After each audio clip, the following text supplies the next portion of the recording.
It's a poison. That doesn't help the stress level. No, don't do it. Get a grip. This stupid video I just showed you. I almost stroked out and died over it. You're watching a different show. You donkey. You ain't a captain of nothing but a sinking ship. Don't do this to me, Harry. The Ohio State. It's Ohio State. What do you mean, the? 312-988-15. Hello? You tell Johnny all you've heard and seen. Sometimes it's good to just yell about football. Yeah, that's right. That's right. Welcome in. Welcome back, fellow Notre Dame fans, and the rest of you that are here to troll the Notre Dame fans, even Kent. Happy Thanksgiving weekend. We're getting there. It's only Wednesday, but the holidays tomorrow, whatever. There's a lot to be thankful for, man. There's a lot to be thankful for. One of them is just do this right away. I was thinking about this, the way I live my life in this Notre Dame vortex every day of my life, all the worry and everything. Keep this in mind. Your life's going pretty good if you can afford to live and die and worry about football. And that's something I've been thinking about, just keeping everything in perspective.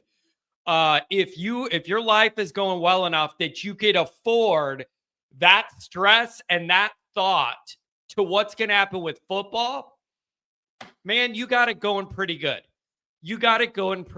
And sometimes that's something I got to remind myself is, bro, if you're sitting there worrying about Notre Dame's playoff position every minute you're awake, and then you can't sleep because of it, things are going pretty good. So I want to keep that in mind.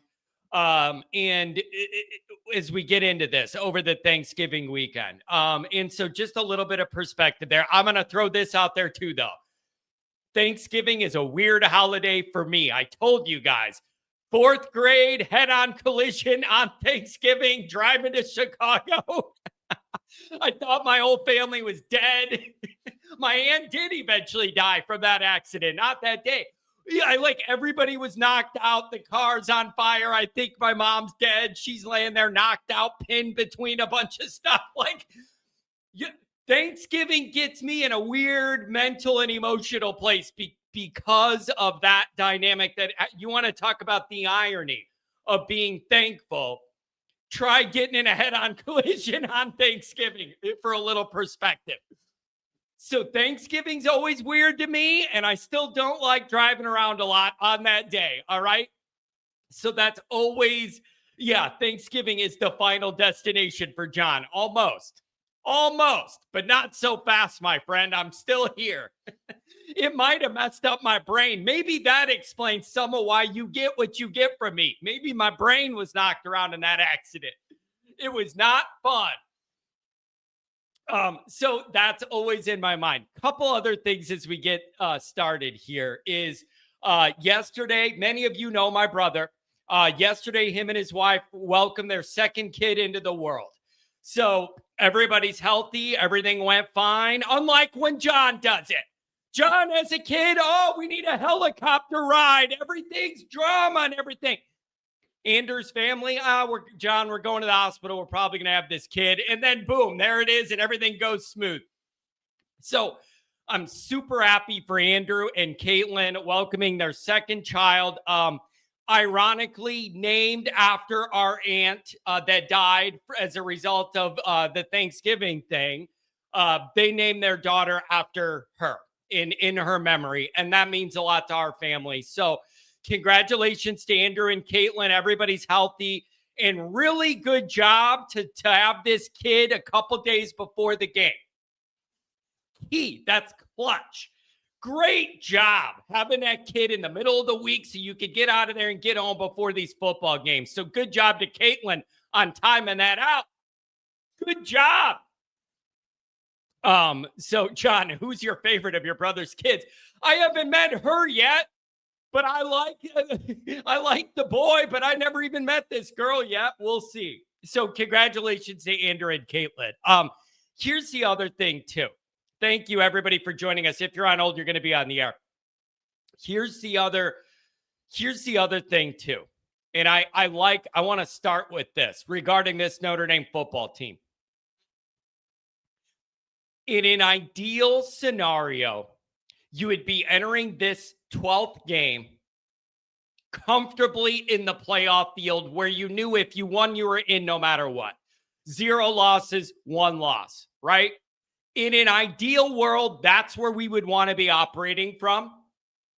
And you're not in that position because of your own mistakes. And we admit that. But if you zoom out a little bit, man, this is awesome. This is what you want if you're a Notre Dame fan every year. You're entering the last game of the year, and your result matters nationally, not just for you, but for everybody else around the country. You're in the last game of the year, and it matters so much to everyone. Notre Dame fans, Notre Dame haters, your game matters. That's number one. And number two, not only is Notre Dame in the middle of a playoff hunt, they have a Heisman hunt going on. And if you're a Notre Dame fan and you love Notre Dame history and all the stuff this program's accomplished over 100 plus years and all this stuff, realize you're in the last game. Rudy, if you just missed some of that intro, you're going to want to go back and watch just because I think you'll find it entertaining. If you just hopped in now, you'll get a laugh out of it just because you know more than most about my history.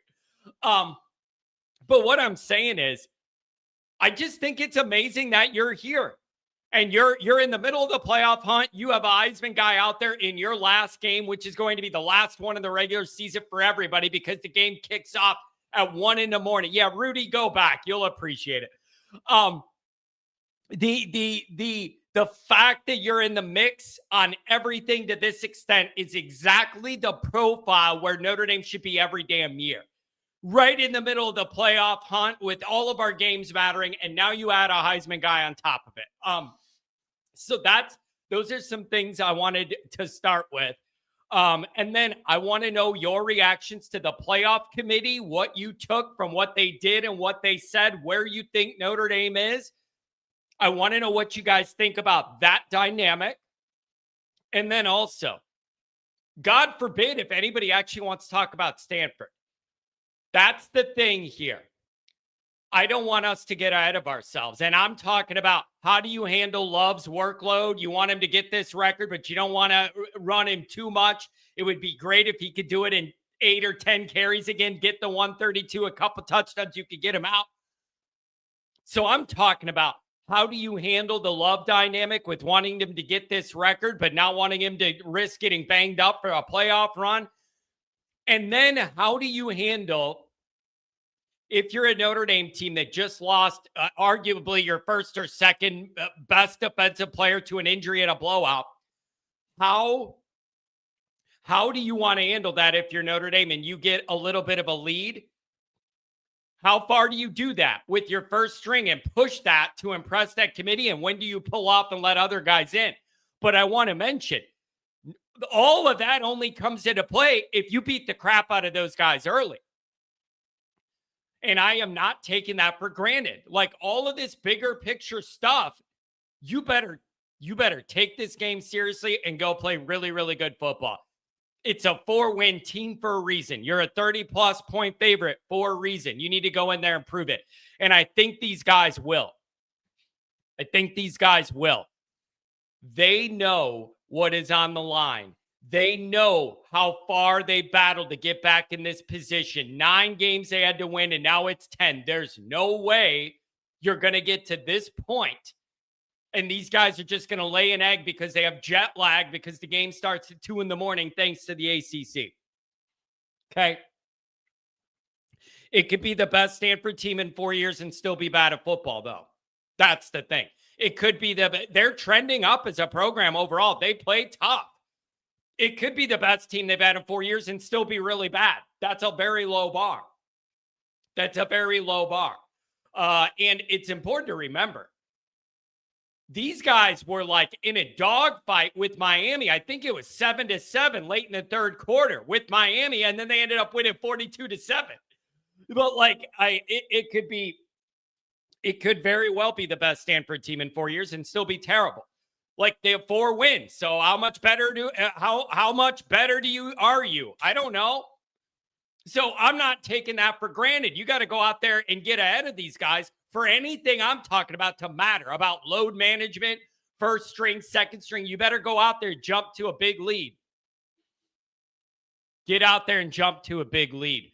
And here's the other interesting part, and we'll get some of your calls. Here's another interesting part. With Notre Dame having this game so late, you're going to know where you stand by the time probably this game kicks off. You're going to have a late window of games finishing or late in the game when ours is kicking off. But don't you find that interesting? By the time our game starts, you're going to have all the Friday games in the book and most of Saturday. You're going to have an idea of whether Notre Dame's playing for a home game if they win and look good, or what if it goes the other way and a bunch of teams, it works out with the wins and losses where it makes the bottom of that at-large bracket real crowded. So, I mean, the players can't worry about that. But for us, that's a very unique dynamic that we're going to have a pretty clear picture of what's on the line and where this stands. And it could be all the way up to a couple of upsets Friday or Saturday during the day. Notre Dame's playing for a home playoff game.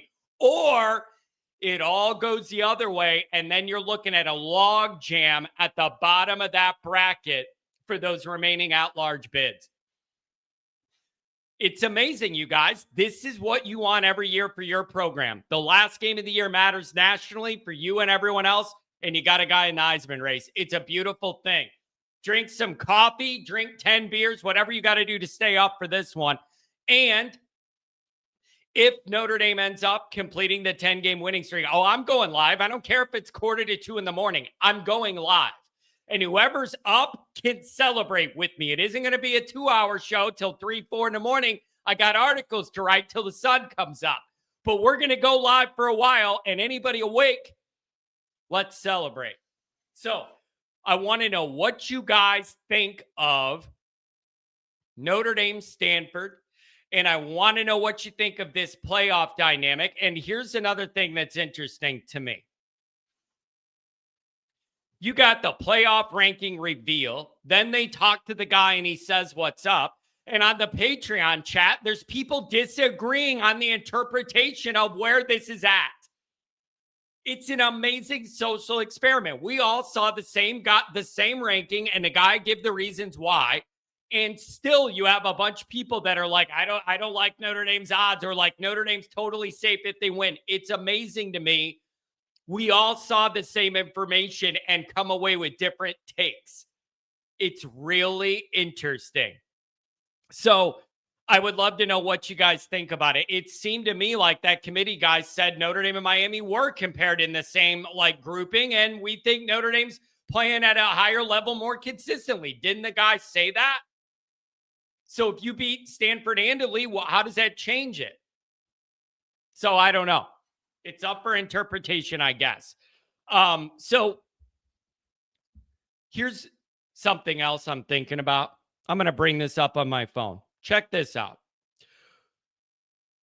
Do you guys think all of the following games are going to go chalky, meaning whoever they're expecting to win wins? Ole Miss, Mississippi State, Utah, Kansas, Georgia, Georgia Tech, A&M, Texas, OSU, Michigan, Texas Tech, West Virginia, Pitt, Miami, UCF, BYU, Oregon, Washington, LSU, Oklahoma, Vanderbilt, Tennessee, Virginia Tech, Virginia, Alabama, Auburn. Do we think all of those games are going chalk? And whoever's expected to win is going to win all of those games. I am still very open on rivalry weekend that you get 1 or 2 results here that mix all this up. And the only question is, does it favor Notre Dame or does it hurt Notre Dame? Does it favor? I'm telling you, rivalry games are weird. There's extra juice. It changes things. And I don't know, but I have a hard time believing all those rivalry games are going chalky and that's how it's going to go. I find that hard to believe. It's just a matter of seeing if the wins and the losses favor you and your positioning or make it more tedious. I don't know. Final thing for me, and then we'll go to you guys. What I'm most thankful for right now is this Always Irish community. You guys are amazing. And it made me realize it last week when I didn't even go to the game and all the Always Irish people got together, man.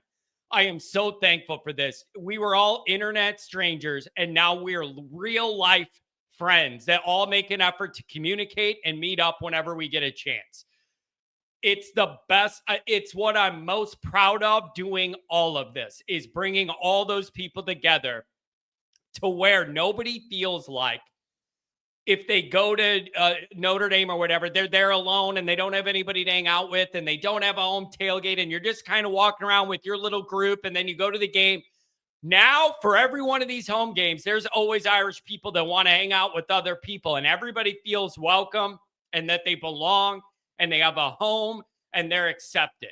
Whether you're a fancy, rich Notre Dame guy or a Subway alum guy, whatever it is, wherever you're from, we are bonded by this love for Notre Dame. It is what I'm most proud of for this whole experiment we've been doing here, is bringing all these people together. You guys are my real life friends, and I value you. And I can't thank you guys enough for making this thing grow and making it a thing. So I wanted to get that out of the way. I really appreciate you guys a lot. Okay. And we're never slowing down now. We've gone too damn far. Rodney, $2 holler. Congratulations to your family. Andrew got a new kid in his family. Thanks, Rodney. Oh man, that's funny. All right, let's see what you guys think. Oh man, you guys are gonna like this. The first couple guests are all-stars here. Here we go. Bruce. John, what's going on, my main man? How are you? I'm doing very well, Bruce. Lot to be thankful for, man. With Notre Dame and just life in general, lot to be thankful for. And Bruce, there's a lot going on, man. The ACC and the Miami and the CFP hunt. Notre Dame with a weird game on an island at midnight. What do you make of everything going on this week, Bruce? So first, I have no idea how I'm going to watch that Notre Dame game. I'm really going to have to take a nap first because I am not a night person. Yeah. And the thought of trying to stay up till 10:30 and then watch the Irish play, that's not going to work for me. That's right, because at least I'm Central. I gain an hour. You're Eastern, so you're the full boat, 10:30 start, baby. Yeah, I'm hurting. So I know I wouldn't make it through that. So I'll have to figure it out, like 5-hour energy or something, man. But that's a terrible start time, but it is what it is. So I'm watching this, and we did our college football show last night, and I had some thoughts on it. But I think the first thing is, and you've heard me say this time and time again, John, it drives me crazy, and I think it's part of the, having served in the military and everything, is that I'm so desperate for public standardized criteria that would take care of all of this. Ooh. Now, not everybody would agree with said criteria, but at least you would have it. And you would know what are the standards for making the tournament or not. Do you say that also? Bruce, I didn't say it, but I had a separate sheet with that exact bullet point on it. And here's my thought, and then you expand on yours. Here's what I had written down. It's amazing. You went right there. Rather than give 12 random people their opinions in a room, they have all these metrics now, FPI, strength of schedule, whatever. My idea would be, and I'm not a math guy, and I'm openly not a math guy. Right. You come up with 5 to 6 of these metrics they value the most. You go public with them and you say, here's FPI. This is what this measures. Here's the value for a ranked win and a top 10 win. And here's how we calculate it. A bad loss to an unranked team. Here's how we calculate you. You put out 5 or 6 statistical criteria, clearly explain what they are. Then you come up with an equation that blends them all to give you the rankings every week. Everyone knows what it is, and it's just the inputs. and it takes the opinion thing out of it to a degree. Do you think people would be open to that, or is there room to manipulate that anyways? That's one of my ideas. So these 12 people's opinion doesn't ruin or make people's lives. Well, people are always going to have an issue with that. But if you did it that way, then you wouldn't need the committee at all, right? So then they're going to be like, well, listen, I'm with you. Then, you're going to lose the whole committee thing. And then you're going to hear people say, you're going to lose what makes college football special and all this nonsense, right? But again, like we always talk about, they don't want it that way because, one, they want people like us sitting around talking about it, debating it. It brings more interest to the sport. Possibly, I get that. And even when it's controversial, people are talking about it, right? So even if, it's something crazy, at least it's putting more eyes on the sport itself and the college football playoff, because at the end of the day, we've got to remember it's a television program and it's a business. College football playoff is raking in money. Bruce, you know what rubs me the wrong way? What's that, John? I was mad. Yeah, what is it today, right? Yeah. But I was complaining about this on the Patreon community chat. Yeah. I do not like how ESPN artificially inflates the basketball rankings by squeezing that playoff show in between the games. I didn't even think about that. It goes 40 minutes longer than when it was scheduled. Right. And they artificially inflate. Look at all the people tune in to watch USC basketball in Hawaii when the game takes forever. I don't like how they artificially did that. That is funny. I didn't even think about that. All I'm doing is, because the ratings were supposed to be released at 7. I've got a show at 8 discussing the college football playoff and everything. Yeah. And I'm like, come on. Like, I need this for my show. So I didn't even think about that. That's a great point. But my second point is that apparently each year we don't have the same committee. We have different people going in and out of the committee. So the next problem is, besides the fact that we don't have standardized criteria, which is actually another reason we need it, every year the people on the committee are different. So you have different members who have different values. They value different things. So we can't even say, well, last year team A didn't get in because of this. Team B got in because of that. Well, now this year we have a different committee. We have, last year we had John and Bruce. To this year we have Andrew and Mike. You know what I'm saying? So we've got totally different things going on, and again, it causes problems. And this version of the committee now seems to be valuing the whole best versus most deserving, which we did a whole segment on that last night. Y'all can check that out on Format Podcast if you want. But we did a whole segment about it because the committee's been saying it's not about most deserving, it's about the best. And this committee seems to truly value that, right? The problem is when you have best versus most deserving, if you could picture like a Venn diagram, I'm not a math guy either. On one side, you have most deserving. On the other side, you have the best, but you have that overlapping area in the middle, which some of the qualities that show who's the best are of the most deserving. So like, which matters more? What's more important? How much do you weigh it? Like, it's all crazy. And so it seems like to me they're valuing this eye test because I do believe they think really highly of Notre Dame. And the fact is, I know they want to, but they can't put them any higher legitimately because of the 2 losses, right? But they see that Notre Dame, and I'm not saying this as an Irish fan, but Notre Dame is playing some of the best football in the country right now. They appear to be one of the most complete teams, right?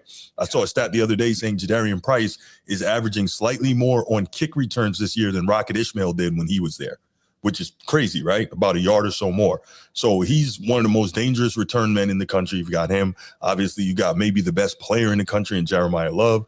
You got one of the best quarterbacks in the country in CJ Carr. You finally have weapons on the outside. You have a defense that's ramped up now, taking the ball away. You have an elite scoring defense at this point. So they're one of the most complete teams in America, and they are balling. And the committee sees that and respects that, but they've got the 2 losses, so they're stuck in a conundrum there. And then, of course, the whole Miami thing. So it's crazy. And again, the simple response is standardize the criteria. We don't have this worry anymore. But that's my thought, John. Here's the other thing I think I've learned from all this, watching it week to week unfold in this committee and all this drama. Bruce, don't you think they're going to go to 16 and they're going to go look at the deserving teams that are left out with 12 and whatever? Like, every time you do this, when it was 4, you're arguing 5 and 6. Yes. Should they get in? Now it's 12 and you're already going, looks like there's some teams that could compete that might be left out. I think, and it's more money and more eyeballs. Wouldn't surprise me at all if they go to 16, and then the Big Ten and SEC will get more teams in. They'll be happy.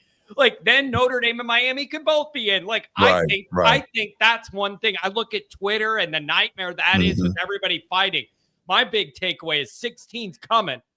That's what I think. Oh, definitely. They just have to figure it out, and whether or not they're going to cave to Big Ten and the SEC on an automatic number of conference bids for them. And they don't need to do that. It defeats the purpose of having a playoff if you do it that way. Bruce, why can't you just go, we're going to 16, and guess what? The top 16 teams are getting it. I know that's a crazy way to do it. Right. That if you want the best 16 teams in, that the best 16 are just you. And then, Bruce, let me ask you this. I have mixed feelings on this. Okay. What do you make of the group of 5 automatic bid? Do you feel like that is like shouldn't be a thing, or do you like rewarding the little guy even if they're ranked way below the top 12? They automatically get a spot. How would you feel about that team taking a Notre Dame or Miami spot? Like, or should there be a threshold where if the team's ranked in the top 20 and they're group of 5, they could be in the 12, but if they're ranked lower than that, they don't? Like, what do you make of? I've seen a lot of people complaining about that spot. John, I love the automatic grid for the bid, for that. Is it group of 5 or group of 6 now? Whatever. The automatic, right, for the non-power 4 top rated, right? And the reason why I discussed this last night as well, the reason why I like it is because there are those rare situations. Like obviously we go back to like 06, you got a Boise State team that can match up with anybody. You go to 2017, you have that UCF team that could have matched up with anybody.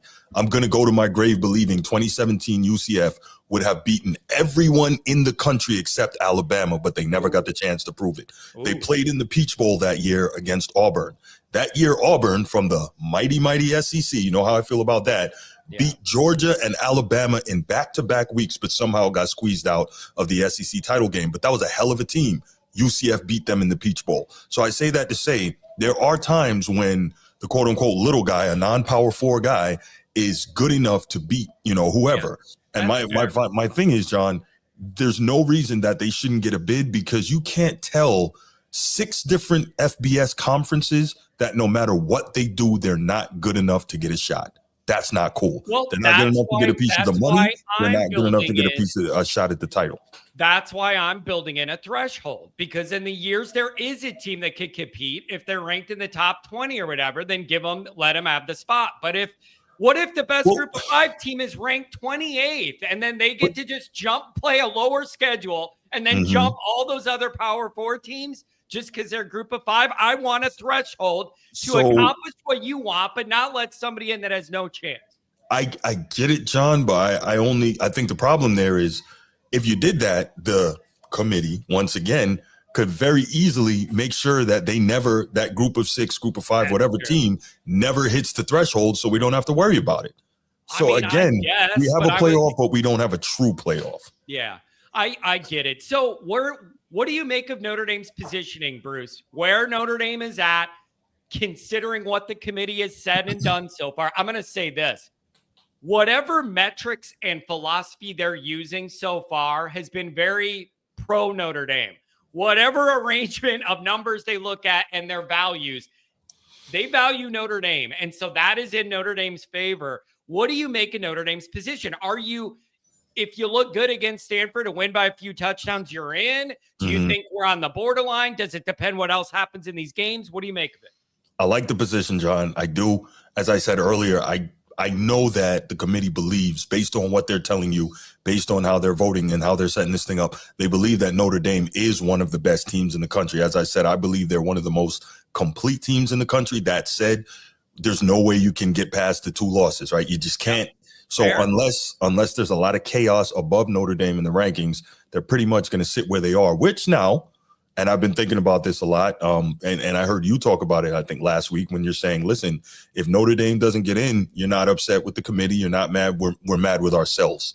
And I'm 100% in agreement with you, because crazy stuff can still happen on the back end of that top 12, where Notre Dame ends up getting knocked out. I do believe that, as we meant, the committee wants him there for football reasons and, of course, non-football reasons, the drawing power of the TV show. I truly believe that. However, if crazy stuff starts happening and Notre Dame gets bumped out, I'm not going to be mad. Obviously, I won't be happy, but I'm not going to be mad because I'm like, you had 2 chances. You only needed one of them and you couldn't get it done. So I'm good with the position they're in. I do believe that at their peak, if operating at optimum, Notre Dame can beat anyone in the country. Can they do it 4 times to win a national championship? I don't know, but I'm good with their positioning, John. Yeah, I mean, I just think this has been as pro Notre Dame a committee as you could have for 2 Agreed. losses.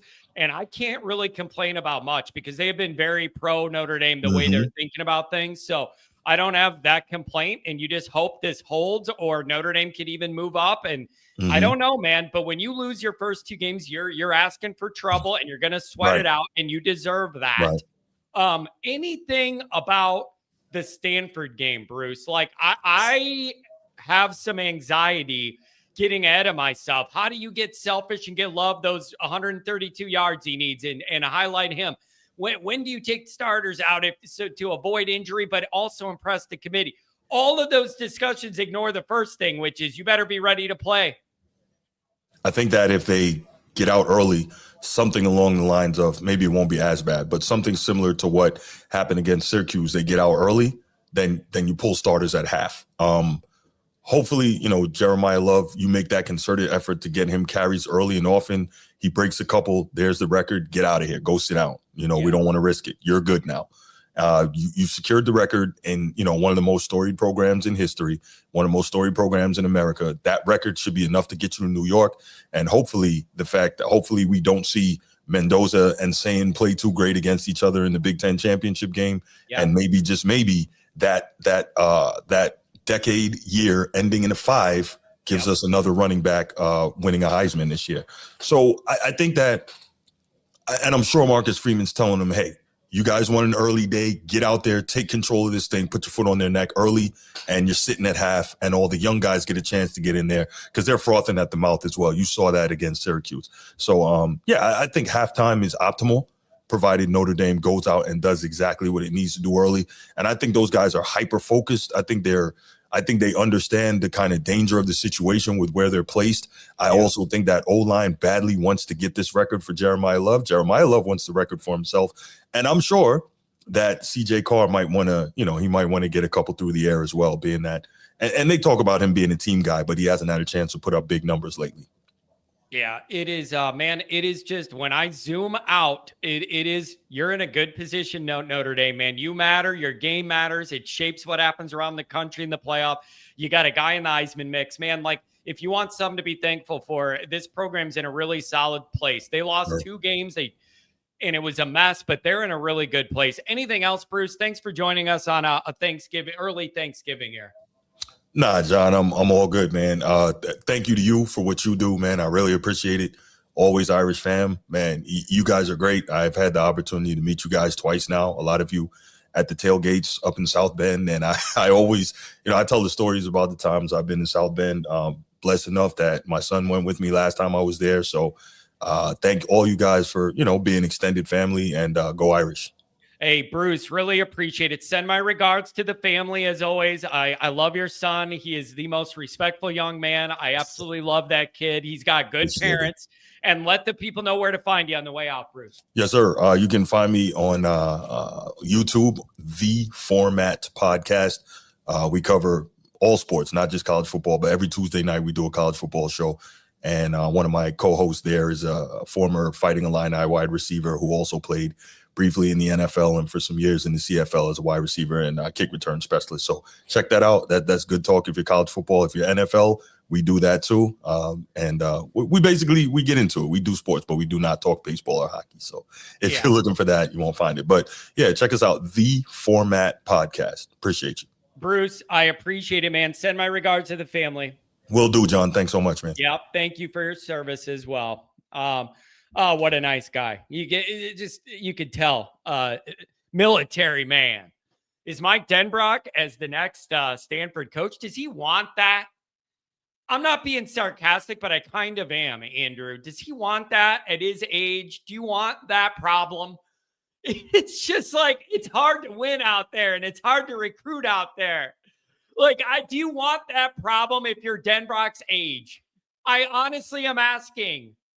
Like, I don't know. I don't know. Dr. John, good morning, brother. Whoa, happy Thanksgiving, sir. What's going on, man? Well, I have a couple questions. First, where the heck is the commander? I thought he was going to be first up today. He was in there early and then he dropped off. So maybe he'll come back. But I was doing my intro and he was on there and then he dropped off. So I don't know. Okay, second question. Does Bruce give voice lessons? Telling you, man, he's got them golden pipes. And he does. Especially when you juxtapose it with my voice. Like, it really makes it sound golden when it's next to me. Oh, man. Oh, and I'm here because of a command performance, John. Main man texted me on Monday and said I had to be on the show. So here I am. Fantastic. Anyway, yeah, he and I are right now planning to get together on the 6th of January on my way to Arizona. So if things work out, Notre Dame's still in the mix, maybe the two of us can come on the next morning. That's a Wednesday. So we shall see. But Stanford, people complaining about how late it is, but I'm kind of glad it is, because I think if it was in any other slot, I'd have to go out someplace to watch it because it'd be on the ACC. Yeah, I got you. I mean, now what? It's ABC, right? I think it's ESPN for this one. Last I checked. Yeah, but I hope it's ABC too. Do you mind if I check here a second? Yeah, I thought it said ESPN, but aren't they in cahoots together these days? So I think they're yeah, I think they're together, but I'm pretty sure it was ESPN. Late night, baby. Late night. Yeah, well, maybe I have to go out anyway. Yeah, it is ESPN, people are saying. Uh-oh. No sleep for the old guy. Well, you better get out there, man. Either drink a lot of beer, a lot of coffee, one or the other. Doc, what do you make of this? Like, do you feel comfortable with where Notre Dame's at in the playoff line here with one game to go? What are you thinking of heading into this weirdly shaped up game against Stanford? I always get nervous. And, I watched Joe Klatt, and he is so convinced we're a shoe-in, that worries the hell out of me. Yeah. Well, I said on an earlier show, too much optimism makes me pessimistic. So. Yep. Yeah, that's fair too. One nice thing about this Stanford game is that we don't have Ricky Waters returning punts. The first game my daughters saw us lose was to Stanford because Ricky dropped 3 punts. Ooh. Yeah, that's not many. Good. I don't know how old you were then, but probably many. Not. You were probably 7 or 8. I'm not sure. Yeah. Speaking of your age, how old were you when that accident happened? I don't know. 4th grade. However old you are in 4th grade. I don't know. Whatever that makes you. I just remember being in 4th grade. Okay, because I had one when I was 7 years old. Fell out of a car going 45 miles an hour. Well, maybe this explains a lot about you and I and how we ended up in the position we're in. You got that right. Anyway, what else do I have on my list here? How did you fall out of a car? What was it, a Model T with no door? Well, my grandfather was driving, and he had about 4 grandkids in the car and a couple of neighborhood kids. You remember suicide doors? Yeah. Okay, well, I'm in the back seat on the passenger side, and I thought, it would be really cool to open that door and then slam it and say, who got in, right? Yeah. Well, guess who got out? Yeah. Hey, I'm glad you survived the fall to reunite with Johnny 80 years later. I'm glad. And so, Doc, I'm thrilled with where Notre Dame's at, man. You have everything in the world to play for, but the Stanford thing is just a little quirky and a little weird, and they're not as bad as Syracuse, even though they only have 4 wins. Like, if you mess around, it could be trouble. Well, the fact that it's on ESPN now, I thought it was on ABC also, but that means I got to go out, and I'm sure I've got a young friend who would invite me over, but I've been there for 2 games. Ohio State last year and Miami this year. I don't think I'm going over there. I wouldn't. No. Yeah, don't risk it. No, I think I'm going to the office. Yeah. Yeah, that's what we'll have to do. What else I got on this list here? It's tough when you're half blind. Oh, you're not going to do a show Friday, right? Probably not. I got family stuff going on Friday. I'm going to put out a video, but probably not go live. We have family stuff going on Friday. What about Saturday morning? That's a good question. But I'm definitely going live after the game. Okay. Are you going to be in your jammies? I don't know. We'll see how the night goes. Okay. Well, I'm probably going to have to take my computer to the office so I can see it. There you go. Yeah, if I have to walk home, that could be trouble. So, anyway, what else have I got down here? Oh, post game. Here's an old guy. What does chalky mean? You're talking about all the chalky. To me, games. Chalky means that the games go as expected. The favorite wins. Like it all just goes it all goes as the favorite wins and the expectation happens. That's what I mean by chalky. Where does that come from? I don't know. I've just always heard it with like college basketball with the brackets. Does it go chalk? So I don't know. Writing it on the board, the brackets. I don't know.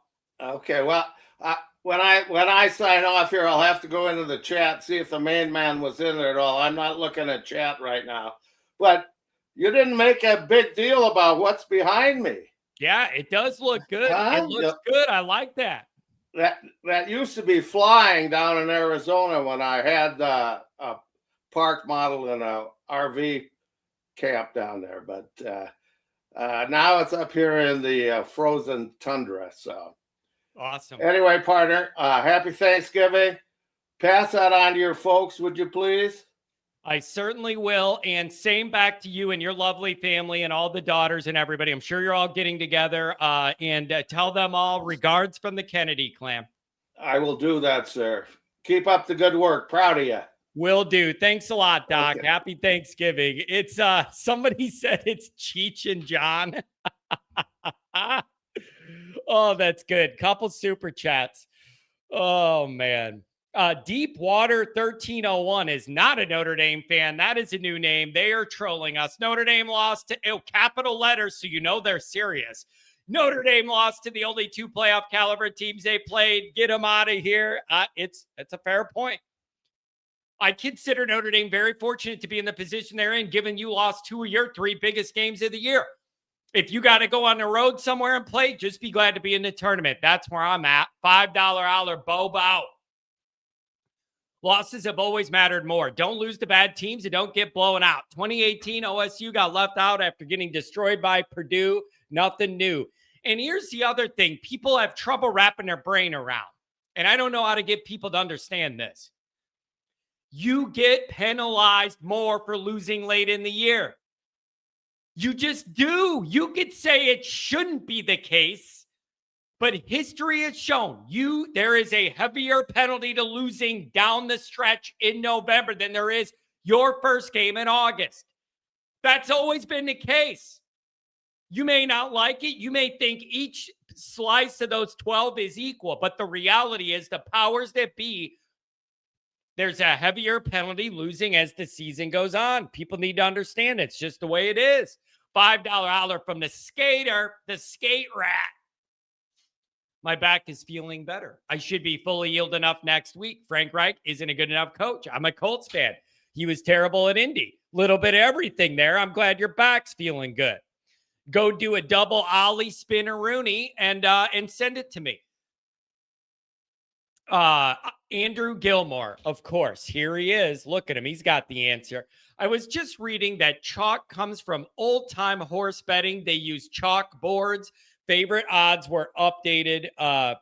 Favorites odds were updated the most. There you go. Look at that, Ian. We got the answer. You got a question. The Always Irish crew's got an answer. They're at $20 holler from the penalty. The Coach Marcus Freeman factor in full view. ND's playing angry and violent like their head coach's middle linebacker mentality. The national whining about ND is bulletin board material, fueling Notre Dame's anger and violent nature as well. I like that. How much do you like when they interview your head coach and they're like, what are you looking for today? Violence. Straight up violence. I like that. I like that very, very much.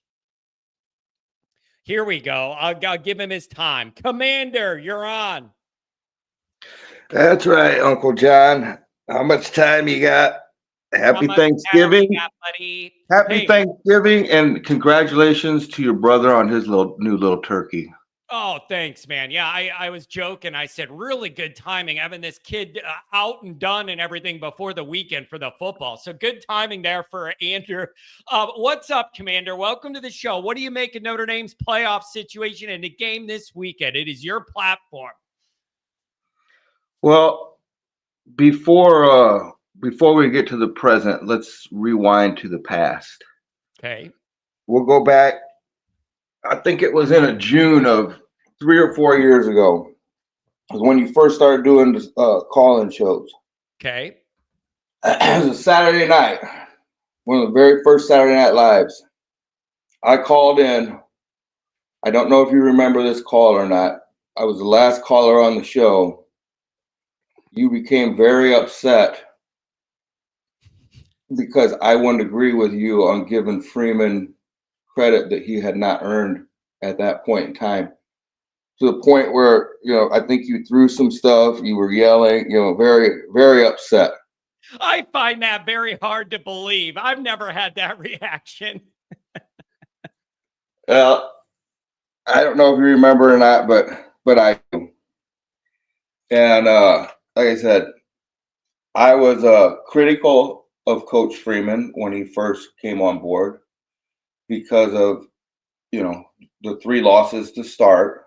Fair enough. And then the very first game that he was coach, in that bowl game, I think it was South Carolina, he could have walked away from there with a victory, but misuse of the timeouts at the end of the game cost him, his first win. Okay. And so I'm watching that, and then the rough start, and then a couple slips here and there, he was slipping, and I'm just thinking, man, is he the guy? Is he gonna improve? Yeah.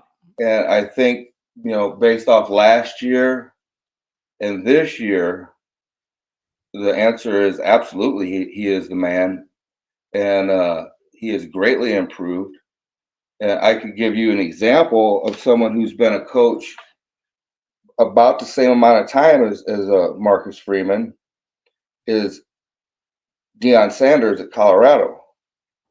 Now, I watch some of their games, and I see the same mistakes, and their fan base is complaining about the same things, a few years into it now, with the misuse of timeouts, the questionable decisions here, and whereas Coach Freeman, he's figured out how to operate. So he's learned. What is your trust and confidence level in Freeman? Have you come full circle, or do you still need to see more, or did the playoff run kind of gain some credibility there? Where are you at on him now? Well, when you beat Georgia last year, when they beat Georgia, that pretty much swung the momentum, to where I'm 100% behind this guy. But another thing where we've seen improvement, and which sealed the deal where I'm 100% on board with the man, is in the recruiting. Yeah. He had some decent classes, then he'd lose guys, and it's like, what the hell is going on here? Why can't you finish it? Yeah. And then, but then now you look at this 26 class, and I think on 247 they're ranked 4th or something like that. But I believe that it's the #1 class in the country. I mean, you look at the top of that class, you got the running back, the tight end, the safety, the defensive end. You've got multiple guys. That's why I'm saying, like, this ride that Freeman's got us on, it's not ending anytime soon. Yeah, you could argue. I mean, the team is only going to get more talented when you look at 26 and then you look at what they're starting to build with 27. And so, Commander, my thing is, you got this thing humming along at a pretty high clip. You got to get it over the hump and win a championship in one of these years. Like, you are in that window where the program has the talent that you could go toe to toe with any team in the playoff and not be physically outmatched and go out there. You got to get it over the hump. If there's a time, it's going to happen, relatively soon. And the only thing is we're still weak at the wide receiver position in the recruiting. So I don't know what we'll do for that next year. But right now with Micah Fields, Will Pauling, those guys, they're good enough to, they're going to give teams problems. They can we've got enough weapons. You got Eli Raritan, the giant. They're good enough. They have enough offensive firepower where they can give Ohio State problems. Yeah, I'm confident. I'm confident that they can go and play with anybody in the country. As Bruce, your first caller, he said any day when they're playing right, they can beat anybody. I 100% agree. And here's another thing that the committee might be looking at. Okay, the first 2 games of this year, Miami and Texas A&M, very close games, barely lost. We wouldn't have lost to Miami if there was another 30 seconds on the clock. They were driving. The A&M game, you lose by 1 point. Yeah. Okay, there was a guy that was playing corner at that time for Notre Dame. I'm not going to say his name and disrespect him. We all know who it is, and he don't see the field anymore. And so you could look at it and you could say, again, playing a cornerback is like being a wrestler. You're out there all alone, and if you don't get the job done, there's nobody to blame. Everybody sees it. It was you. You lost. And this guy was losing battles to the point where the guy he's supposed to be guarding, he's not even on the screen with him. He's just getting burnt badly. And that's where you see, this guy that I'm talking about, who I'm talking about. He coming in, he was ranked outside of the top 50 at his position. So, when people say, oh, it don't matter, you can get a 3-star guy, and he can be good, he could be turned into Benjamin Morrison. Yeah, he could. There are diamonds in the rough, but that's not typically, typically we're going to see what happened, the first 2 games with a guy like that being out there. And, he's clearly in over his head. And so the committee could be looking at it and say, hey, if they have somebody in there who makes just 1 play that what guy wasn't able to make, who doesn't see the field now at all for any reason at all, hopefully he can come back. I think but I don't know. I don't know if he will. What's that? I think the committee has seen that, and every time this comes up, they all say, you know what? It's they're a different team now than they were in the first 2 games. It feels like Notre Dame did receive some grace on that, and that's probably why they're in the playoff position they're in. So, Commander, do you think if Notre Dame wins and looks good, they're in, or are you nervous about the 9th spot, or what? Well, I don't know. I think they're going to get in. I think they're going to destroy Stanford. I seen it ran through the simulator, and it was like, 56-6. They had them winning. Ooh. I don't know if that'll be reality. I don't see why it wouldn't be. I think if you go out and blow them out, then I don't see why you shouldn't be in. Again, this is where when you talk about people, oh, we don't want to join the conference. Sometimes, playing that conference game will help you. Sometimes it won't. Yeah. I don't know how it'll play out for them this year. Yeah, you're right. I hope they're in, man. I hope they're in, they're as good as anybody out there. I think You if know we what's play funny, Miami again, Miami's losing. Commander, what's funny about it is there are many teams who are actually a little relieved if they miss the conference championship game, but are comfortably in the playoff field. And then you get to rest. You could argue that's almost a better result sometimes than having to play in the conference championship game. It's weird how it works out. Absolutely. I mean, like I said, people complain about Notre Dame's schedule. You know, we don't need to play the hardest schedule. Play a couple good teams, find a way into the playoffs. That's all that matters. Yep. Hey, I'm with you on that. I'm with you, man. Anything else, Commander? Thanks for joining us. Well, like I said, the guys coming on to join the team are clearly superior athletes than pretty much any team in the country. Major upgrades since Kelly was here, and they need to go talk to that 5-star Clemson guy, that receiver, and talk to him about if he wants to play for a championship football team. Come to South Bend. Yeah. It's and with all the coaching changes and all the movement, I'm wondering if there's more opportunity than usual for transfer guys that Notre Dame could go after, and for a lot of these recruits. So finish off the year with the win in Stanford, and then we get it going. Commander, happy Thanksgiving, buddy. Thanks for always being here. Same to you. Go Irish. Have a good one. Go Irish. Oh, man. Domer fan, $20 holler. Happy Thanksgiving to all the chat and Patreon. Congratulations to Kennedy Clan for the new member. Go Irish. Beat Stanford for $1 million. Good morning, Pat. What's up, Johnny? Oh, nothing, man. Just there's a lot to be thankful for in Notre Dame land. Very, very enlightened comments from Commander there. Yeah, he was commanding his call. It was good. Yeah. So Pat, what we were texting a little bit last night in one of the group chats we had, what did you take away from the committee standings and the rationale of why, and where do you think that puts Notre Dame with one game remaining? Well, they pretty much, I mean, the guy said it. He goes, they compared Notre Dame and Miami, and they think Notre Dame is a better team. Whether or not that's right, that's not mine to argue. That's their decision. So of course, I'm not upset about it because it puts Notre Dame ahead of Miami. But again, I was trying to express this to some of the other guys in our text chat, is Miami has a ceiling, and it's not our fault.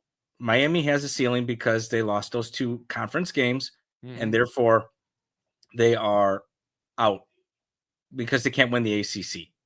It's the ACC's issue. It's not Notre Dame's issue, and that's what's keeping Miami out. That's just all it is. And because as soon as you have, if Pitt wins, we don't even have to worry about this anymore. But even if Miami wins, I don't see Miami making the ACC championship game. And then once somebody wins the ACC championship, Miami has to go. They can't hold that spot. So Pat, I almost agree with what WPP said on Monday. His source that he heard from a friend is it would make sense to me. Yeah. Man, I come on here and I try and have a little humility with Notre Dame. And I say, if you get left out and you lose your first 2 games, 2 of the 3 biggest games of the year, and you don't make the playoff, like, you kind of earned some of that fate. Why don't I hear the Miami people on Twitter complaining that they lost to 2 unranked, not that great ACC teams? They're all mad about the Notre Dame thing. You're only in the position that this matters because you failed against 2 unranked, non-impressive ACC teams. I'm sorry. Where's their accountability for what they did wrong? Yeah, no, that's the argument across the board. But whatever. I'm not. I've given up on arguing with people about obvious stuff, because if you don't want to see the obvious, you're not. There's no way I can convince you to see it. Yeah, it is. And the other thing I'm going to say is, I'm being totally honest. If this first bracket came out and they said Notre Dame and Miami, same record, Miami beat them, they're ahead, that's how we see it, I could live with no argument. I could live. If the problem I'm going to have is if you switch it up late because of all the pressure. If you started there and your philosophy was same record. They beat them at head. They're at them. That's how we see it. I could live with it, and I'd be mad at Notre Dame for failing in those first two games. That's not what they said. And Notre Dame's given them no reason. Notre Dame's given them no reason to not think they're playing like one of the best 10 teams in the country. Yeah. And so then to look at the rest of the bracket, and before we get off, I want to touch on something you and Bruce talked about. But to look at the rest of the bracket, you have Ohio State and Michigan. If Michigan wins, they jump up. Does Ohio State fall so far? I mean, Ohio State, they're going to have to drop Ohio State behind Michigan. So how far do they jump Michigan, right? You have that aspect of it. Do you have to?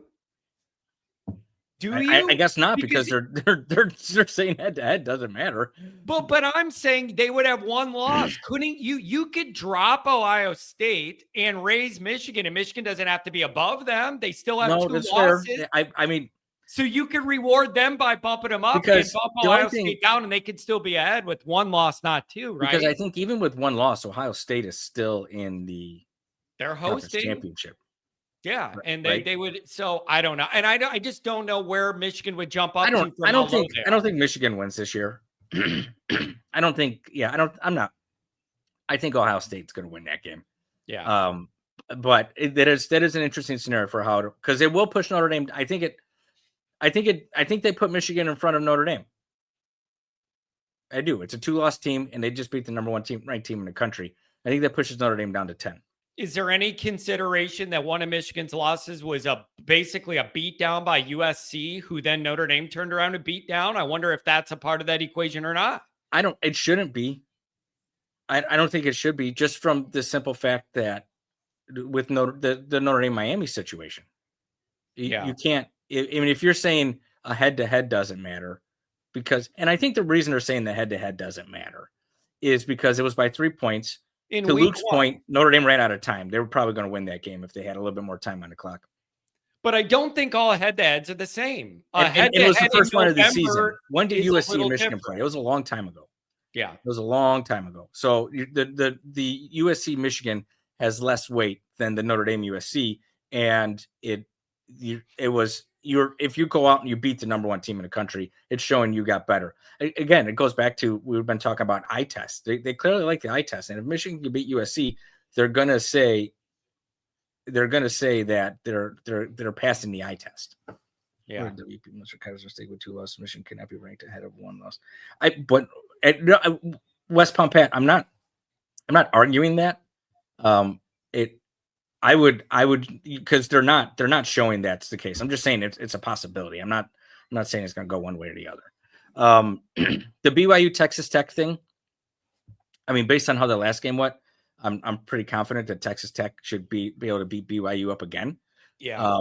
And I do think that would eliminate BYU, but at the same time, they're both in right now. So is it just a rearranging chairs? Does it maybe knock Notre Dame down one? Does it knock Texas Tech back behind Notre Dame? I don't know. But I think it's rearranging chairs. The SEC championship, it's unless, if there's upsets this weekend, that's great.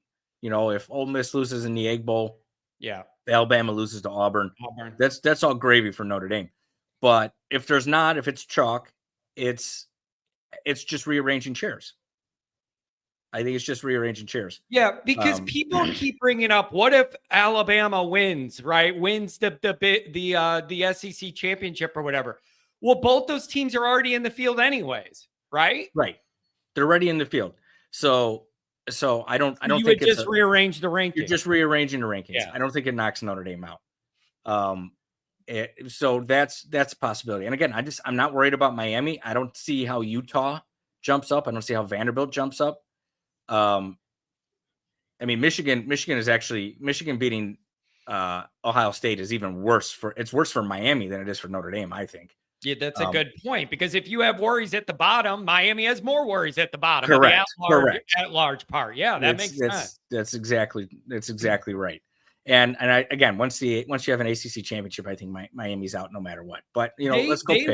Pat, the committee doesn't value the ACC, and they want it to be a one bid league. It's going to be a one bid. That's the way it has shaped up the entire time. It's a one bid. It's a one bid conference. That's my take on it. We'll see what happens, but they have not liked the ACC at all. Yeah. So we'll see what happens there. So I don't see a way Notre Dame gets pushed out. The nightmare scenario for me would have been USC beat Oregon and Michigan beat Ohio State. Texas beating Texas A&M, I don't think that's enough anymore. They've clearly, that was my biggest worry before, but they've dropped Texas so far down. I don't see how they could put Texas in there. So I think Notre Dame is pretty safe. Just beat Stanford and watch chaos. That's or watch the chaos all day, then go out and beat Stanford. That's what I was going to say. It's going to go the other way around because you're going to know whether you're positioning for a home game or, oh crap, 4 of these games went the other way and now there's a bunch at the bottom of the at-large. I think it's interesting that we're going to know exactly what that dynamic is by the time we kick off. Probably there'll be a couple late games ending. You're going to have an idea. Right. And so then when you look at the bracket as a whole, is it BYU and Miami are first? Well, Miami's in because they're the ACC champion, but so it's like BYU and Utah are actually first teams out because Tulane jumps up and Miami. So Tulane is pushing out Utah and Miami is pushing out BYU as far as the bracket falls. And so this goes back to the conversation you're having with Bruce about whether or not that best of 5 team gets in there. Yeah. And, he mentioned 2 specific scenarios. And but let me preference. I'm against that. I'm against with the carve out for the best of 5. Either you're ranked there because you're good enough to be there or you're not. And his 2 carve outs were the Boise State and the UCF games. And if you go back and you look at the rankings, you could go back and look at the playoff rankings, even for the 4-team rankings. Both UCF and Boise State. I mean, Boise State made it last year, and it wasn't because Boise State was a group of 5. Boise State was in the top 12. UCF was in the top 10 in the last ranking, so UCF would have made it. So those teams that Bruce said deserved to be there would have been there anyways. I just went through these. So my position, and then when you guys, I was on my phone. I was working on something else, and I was listening on my phone, and you're talking about whether or not this goes to 16. And then you said, why would we do the carve outs for the SEC and the Big Ten and give them the guaranteed? Why can't it just be the best 16 teams? And again, the same point is, why do we have to do a carve out for the group of 5? Bruce said he wants it to be just the best teams that make it. But if you're doing a carve out for the group of 5, it is not the best teams that are making it. Yeah. Yeah. And so that's just make it the best 12 teams. I don't think Tulane being where they're at and a 2-loss Tulane team, we're talking about a 2-loss Tulane team, deserves to be in the playoff. And here's my reason behind that. It just makes it easier for someone else when you have to play Tulane versus when you have to play Notre Dame. Or you have to play, I'll even give BYU credit or Utah credit, because I think both of those teams, or even Miami credit, because I think all 3 of those teams beat Tulane. Mm-hmm. And so you give an easier road to someone because you sneak Tulane in there because they're the best group of 5 team, even though you don't think they're one of the best 12 teams in the country. Yeah. And so that's why I don't like that carve out. I don't like any carve out for anyone. It should just be the top ranked teams and let them fall where they fall. Now, again, to back to Bruce had another point. If you are the committee, you can manipulate this, and you can hold that group of 5 out. Okay. Yeah. I mean, they can do that right now. They are doing that right now. Look at what they're doing right now. I don't have a good argument. I mean, I have an argument for why Notre Dame should be ranked ahead of Miami, but I can't say that my argument is right over Miami fans saying, well, then what was the point of the game? Yeah. We can cut up our arguments to defend our position, but we can't defeat the other position. These are arguments of opinion now. Yeah. And so the committee is doing that no matter what. Yeah. And it's an argument of what philosophical mindset you're in, of how you value and rank all of these moving factors. Right. And that's why I've arrived at the position. The committee's looking at it pro Notre Dame way, and I'm just thankful to be in the middle of it. Exactly. That's my position. That's my thing as well. And you know, I was talking to my brother when we were planning on these tickets, and he's convinced Notre Dame is the best team in the country. And I can't, I've been critical of Notre Dame pretty much all year on some of the things I've seen with the kicking game and the offensive line play and the goal line situations. So I'm not there yet, but I'm coming to the point where, especially after the last 2 games, Notre Dame has played 3 games, Navy, Pitt, and Syracuse. And then we'll see what happens with the Stanford game, that this team is coming on like this team came on at this time last year. Yeah. And it's not just this defense is playing better than they did in the beginning of the season versus Miami and Texas A&M. This defense is dominating people. And I know everyone's going to say the lesser competition. You still got to dominate the lesser competition. And I remember watching the Purdue game. Purdue was still moving the ball a little bit. They still moved the ball a little bit on Notre Dame. So this defense is, and Purdue was garbage. Purdue is garbage. Yes, Kent, I disrespected somebody just like you did. So you are absolutely dominating garbage teams. You had a 21-point lead without even touching the football offensively. This is a different team now. Is Notre Dame the only team that could beat Ohio State? Well, we'll find out after this weekend if Michigan can do it. But I don't know if Notre Dame is the only team that could beat Ohio State. I know Notre Dame could beat Indiana. I know Notre Dame could beat Texas A&M, Georgia, Texas Tech. None of these teams scare me when Notre Dame lines up. Notre Dame right now, if Notre Dame had to go play Oklahoma, Notre Dame is the favorite in that game at Oklahoma. That. Yeah, I did see that. Notre Dame is the favorite in that game. So Vegas sees something too. So I don't think Notre Dame has a real worry about getting in this. I think everybody who's in charge of this sees something with Notre Dame. I'm starting to see it too, and I'm starting to come around to it. And I think Notre Dame is going to make it. A pretty good win tonight. Man, it's going to be exciting, and it's going to be a long weekend of waiting for that game to come. Anything else, Pat? Thanks for joining, and happy Thanksgiving to all of your family. Yeah, you too, John. And I didn't even know your brother had another one coming. Congratulations to him.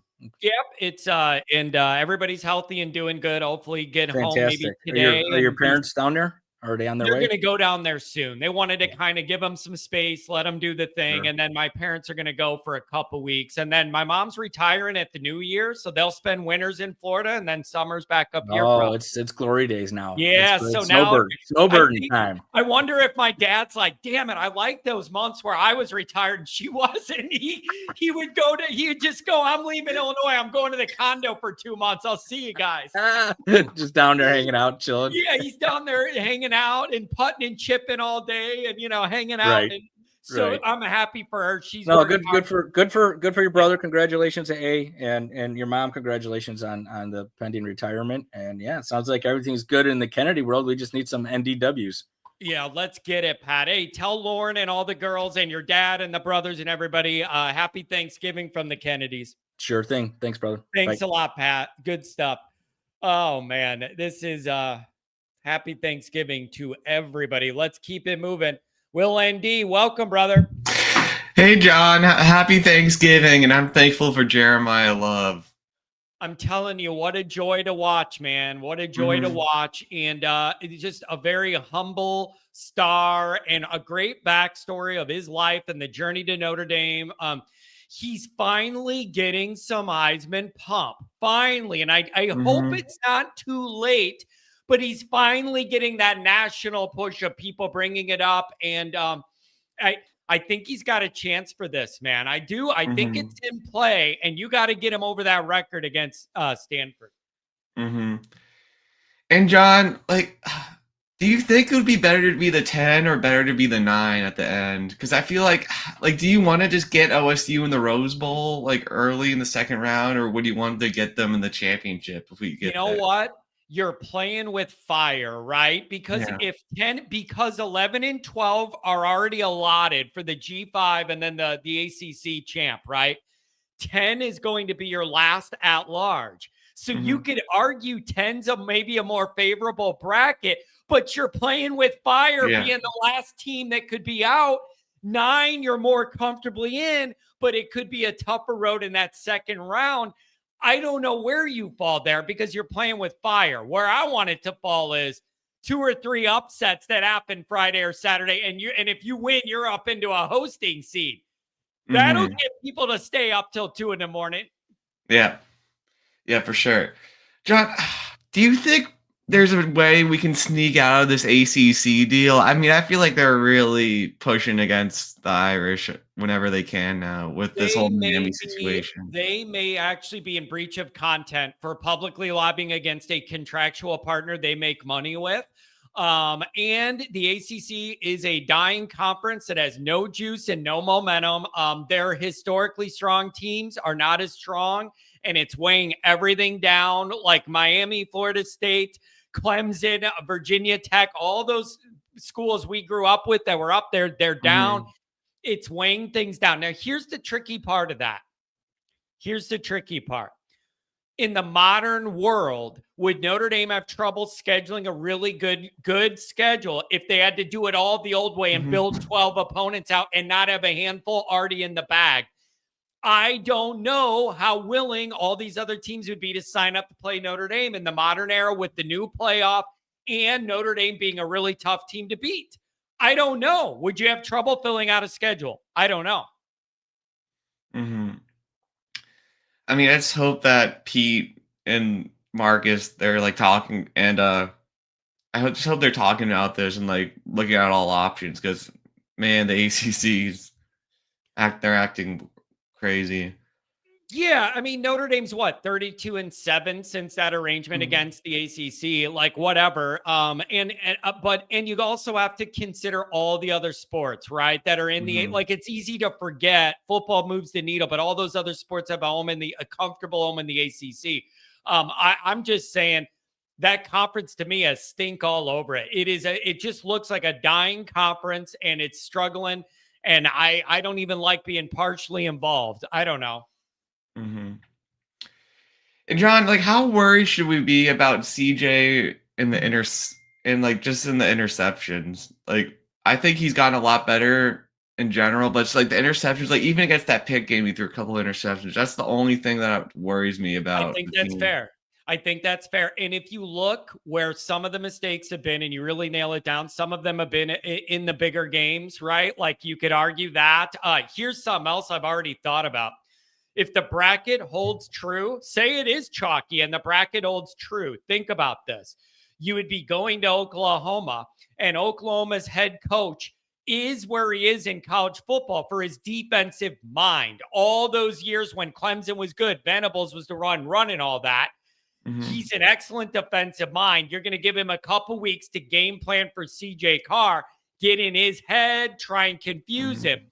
It would be very interesting. So Carr, there's a lot of growth, but it hasn't been linear. It's been kind of like a little bit rocky if you look at it that way.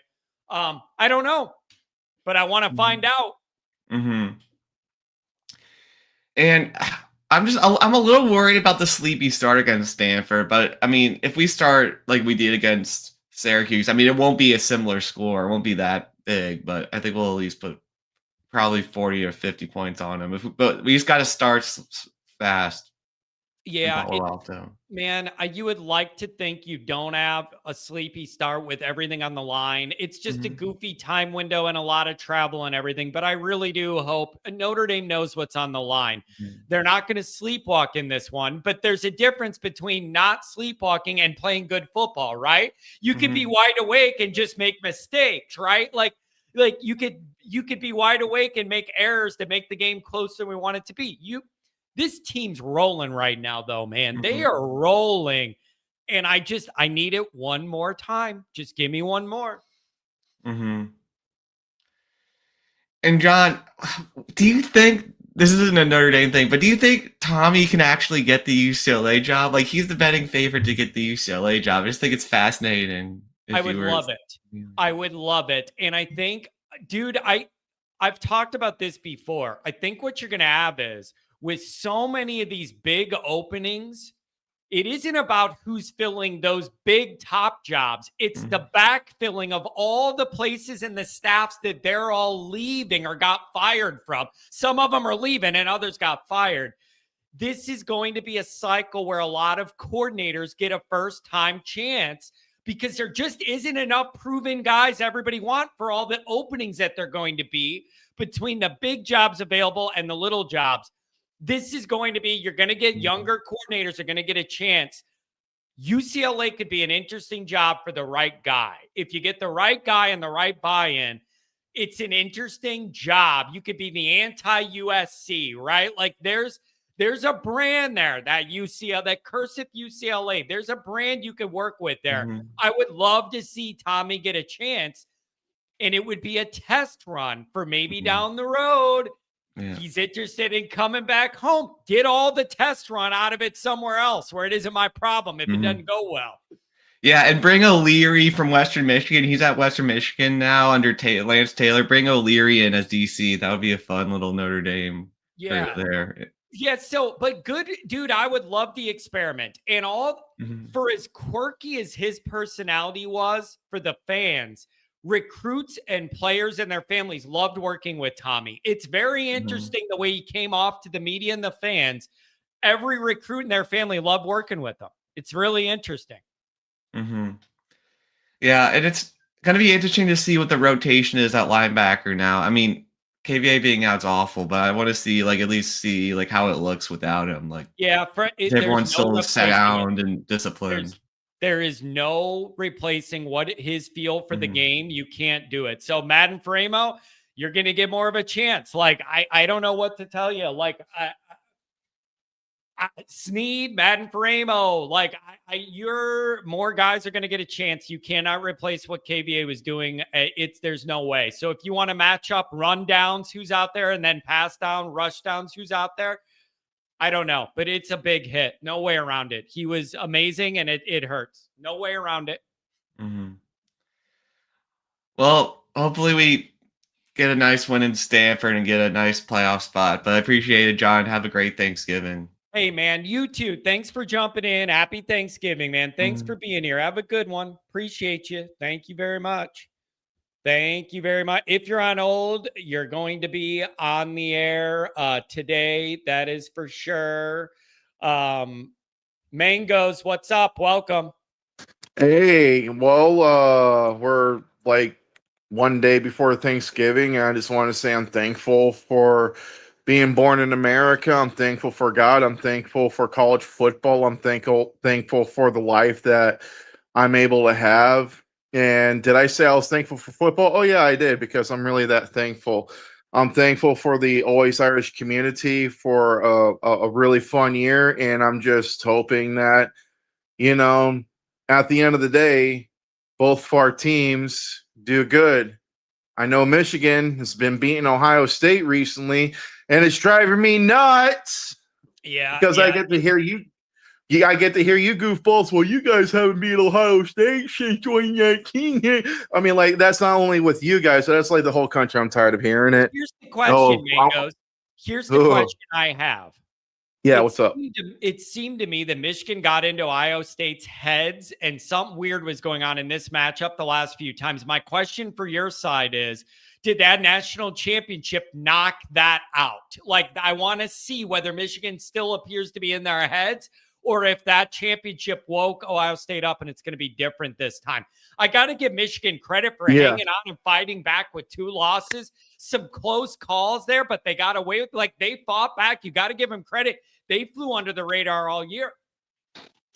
Well, I don't know. I'm going to do the best I can to throw my Ohio State bias to the side, because I try to remain objective, because I don't like eating crow and I don't like being wrong. I'm very highly opinionated, but Number one, I do think that Sharon Moore is way above his head with this job at Michigan, and I think it shows because, I mean, despite what Jim Harbaugh was doing his last few years, but there's a different dynamic between a Harbaugh team and a Moore team, and Harbaugh teams seem like they played more competitive and more consistent versus Sharon Moore, because I watched Bryce Underwood and he seems like he is not acclimated well into that system. I will have to. Moore is, listen, somebody had to take the fall of what was going to come for any penalties for the Stallions thing. Harbaugh skipped town. Somebody had to pay the toll for that. And it just so happened you had Sharon Moore, and you could say it could be rough because we're not sure what's coming, but you're going to get a chance you maybe otherwise wouldn't have gotten to be a head coach. So that was something he had to take, and here you are. Well, I actually agree with that. Yeah, that's a very astute assessment.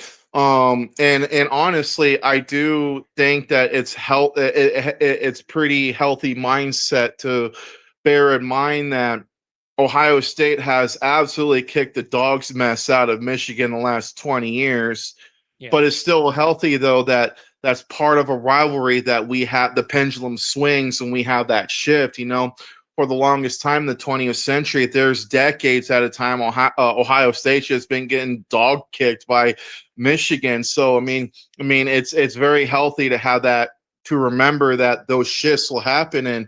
And with regards of, when Ohio State won the national championship and after they lose to Michigan, a lot of us Buckeye fans are buzzing to each other that loss to Michigan last year at home, like it birthed a new Ryan Day. Ryan Day has evolved so much the last few years, and with that being said, I would say that I will still give Michigan credit for beating Ohio State, even though I hate it, but I have to be objective and say that, credit to them for finding a way to beat Ohio State when they're not even nowhere near on the skill levels out at Ohio State. How does that happen?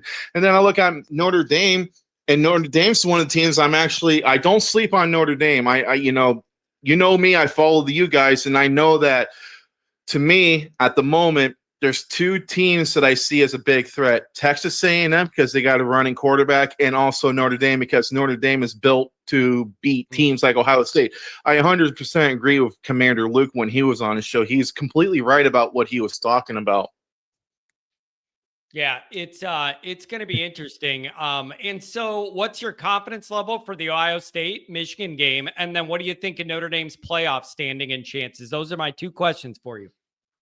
Well, I want to focus primarily on the Notre Dame one, because, in my opinion, you guys are in. I mean, I'm not worried about anything. You can always talk about the first two games. I understand, but when you and Pat are saying about that late season losses get penalized more, that's only because that team has time to mature, and you get penalized because you already fleshed out the mistakes that you should already went through for the first 2 weeks of college football. And if you're repeating those mistakes, that's where you get penalized the most. And Notre Dame has showed that the defense was the biggest X factor other than your freshman quarterback. And you guys are just dominating on your defense woke up. And I said this a few weeks ago, you guys are in the playoffs. You guys are in. You got the name brand, you got the talent, you got the coach, you got the team. You guys are good to go. As far as Ohio State, I hope we beat the brakes off these guys. I hope they throw 50 points up on them, put Michigan back in their place, and let Ohio State show that we are the blue blood. We are the primary blue blood program of the Midwest at the moment. With Notre Dame being second, because you guys are still really good. Beat Ohio State, you're the best. And let's say that in a playoff scenario, you do beat Ohio State in the second round. My attitude is going to be, well, you better win the whole thing, because you beat Ohio State, you're the best. Yeah, you are the best. Yeah, I've thought of that too. If it works out that way, where Notre Dame and Ohio State met up in that second round, I've thought of it that way too. But I don't know, man. This is going to be an exciting weekend of football. All the rivalry games. You got games Friday, Saturday. This is what we live for. It's going to be really interesting. Anything else? Yeah, I'll be quick. I was choking on something. Holy crap. Anyways, I'll leave with this last thought too. I agree with Bruce was saying that, when Notre Dame runs on all cylinders, that they can't be beat. That's what makes them really scary. I do see that in Notre Dame, but I just want to leave that there. Thanks for having me on and just, throw my opinions out there. You guys are great. I appreciate you, John. Happy Thanksgiving, everybody. Safe travels, and go Irish and go Ohio State. You all have a great one. Hey, thanks a lot, man. And I do really appreciate Mangos is on the Patreon on the Notre Dame side and everything. He's an Ohio State guy and he likes this community enough. He's over on the Patreon. I really appreciate that. Liam, welcome. If you're on hold, you are going to be on the air. What's going on, Liam? Johnny, how are you? I'm good, man. I'm anxiously awaiting this final weekend just to see where the cards are going to all get sorted to. Johnny, there were a bunch of really good calls before, but I think a lot of people are confused that this is not 1990 where the AP poll and the coaches poll and the head-to-head are the end-all be-all. It's a completely different system, and people, I think, are overly obsessed with the idea of head-to-head.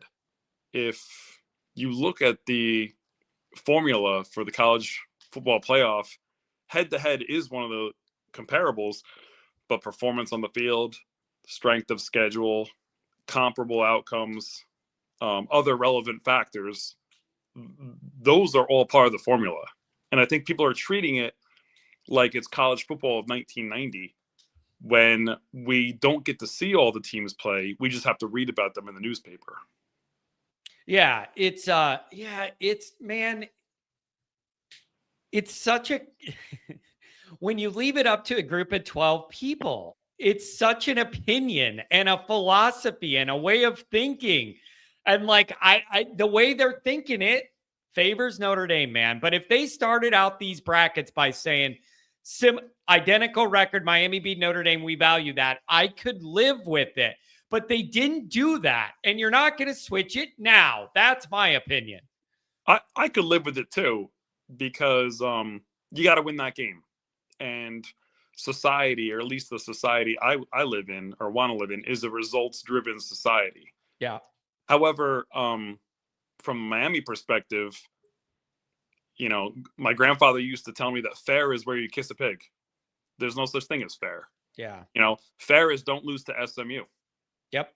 And you guys were speaking earlier about, later season losses matter more. And I think that's true, but I think it's when you talk about timing, numbers, the team flashing, postseason trophies, how many Notre Dame guys are up for postseason awards compared to Miami? Mm-hmm. And when you look at analytics, there's 40 different categories. I think in 20 of the categories, Notre Dame is top 5. Yeah. And Miami is not mentioned unless you're talking about a Will Smith song from 1998. Yeah, it is. That matters too, unfortunately. Yeah, welcome to the city where the heat is on and 14 people come to the games. Like, bro, come on. Unless Notre Dame's there. But every other game, you're going to lose to, what was it, Louisville on a Friday night? There's 12 people in the building. But you know what, John? You can see the writing on the wall, because you know what happens? This just says expand the field to 16. Let's make more money. We'll have another round. Let's let everyone in. Anyone who wins 9 games, everyone gets in. Yeah. We're giving out 8th place trophies now, so we might as well have a 16-game playoff. Yeah, it is. Man, it's just listen.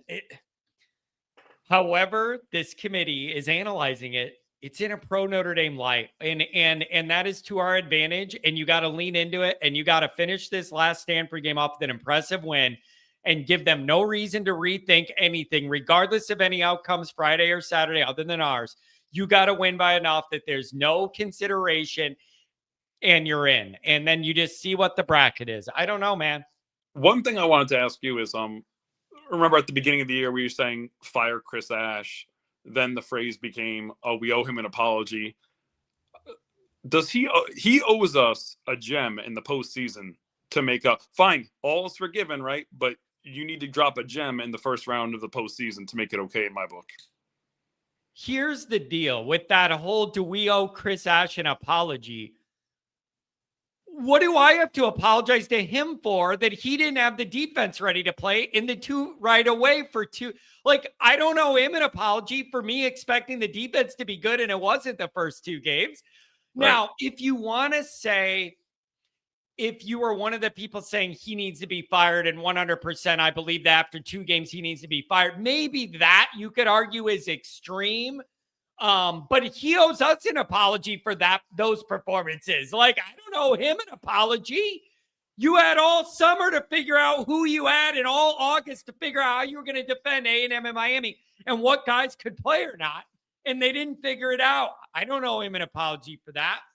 Right. I agree. I think he owes us a good performance in the postseason and at least one game where the defense dominates and wins us that game.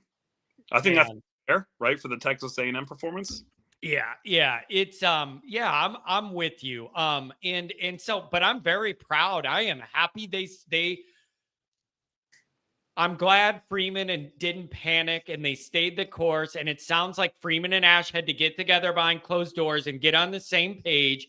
And there's debates about how involved Freeman was in some of that or not. But I am thankful that, Thanksgiving. I'm thankful Freeman didn't panic the way we did or the media or the fans.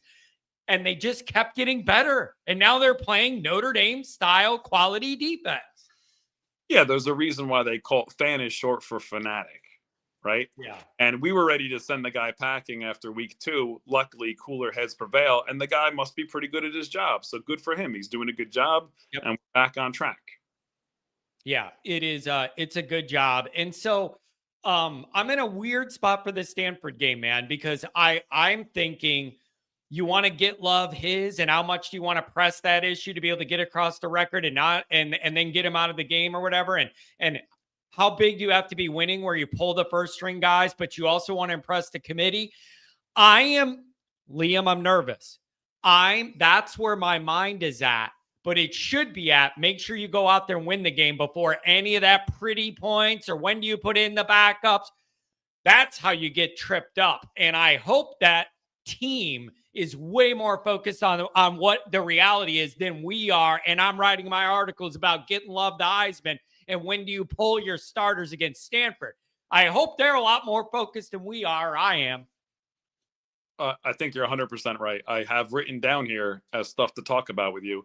The fourth thing, stats versus health, right? Yeah. Got to win the game, got to get out of the game healthy. And if he happens to break any record or if he happens to have any flashes for the Heisman Trophy, then I think that's great as well. But this is a team sport. The most important thing is a decisive win for a firm placement in the college football playoff. Let me ask you this. If you are Freeman and Denbrock, do you force the issue with Love? I don't know whether it's responsible or irresponsible to have a player 132 yards from the record in a Heisman chase.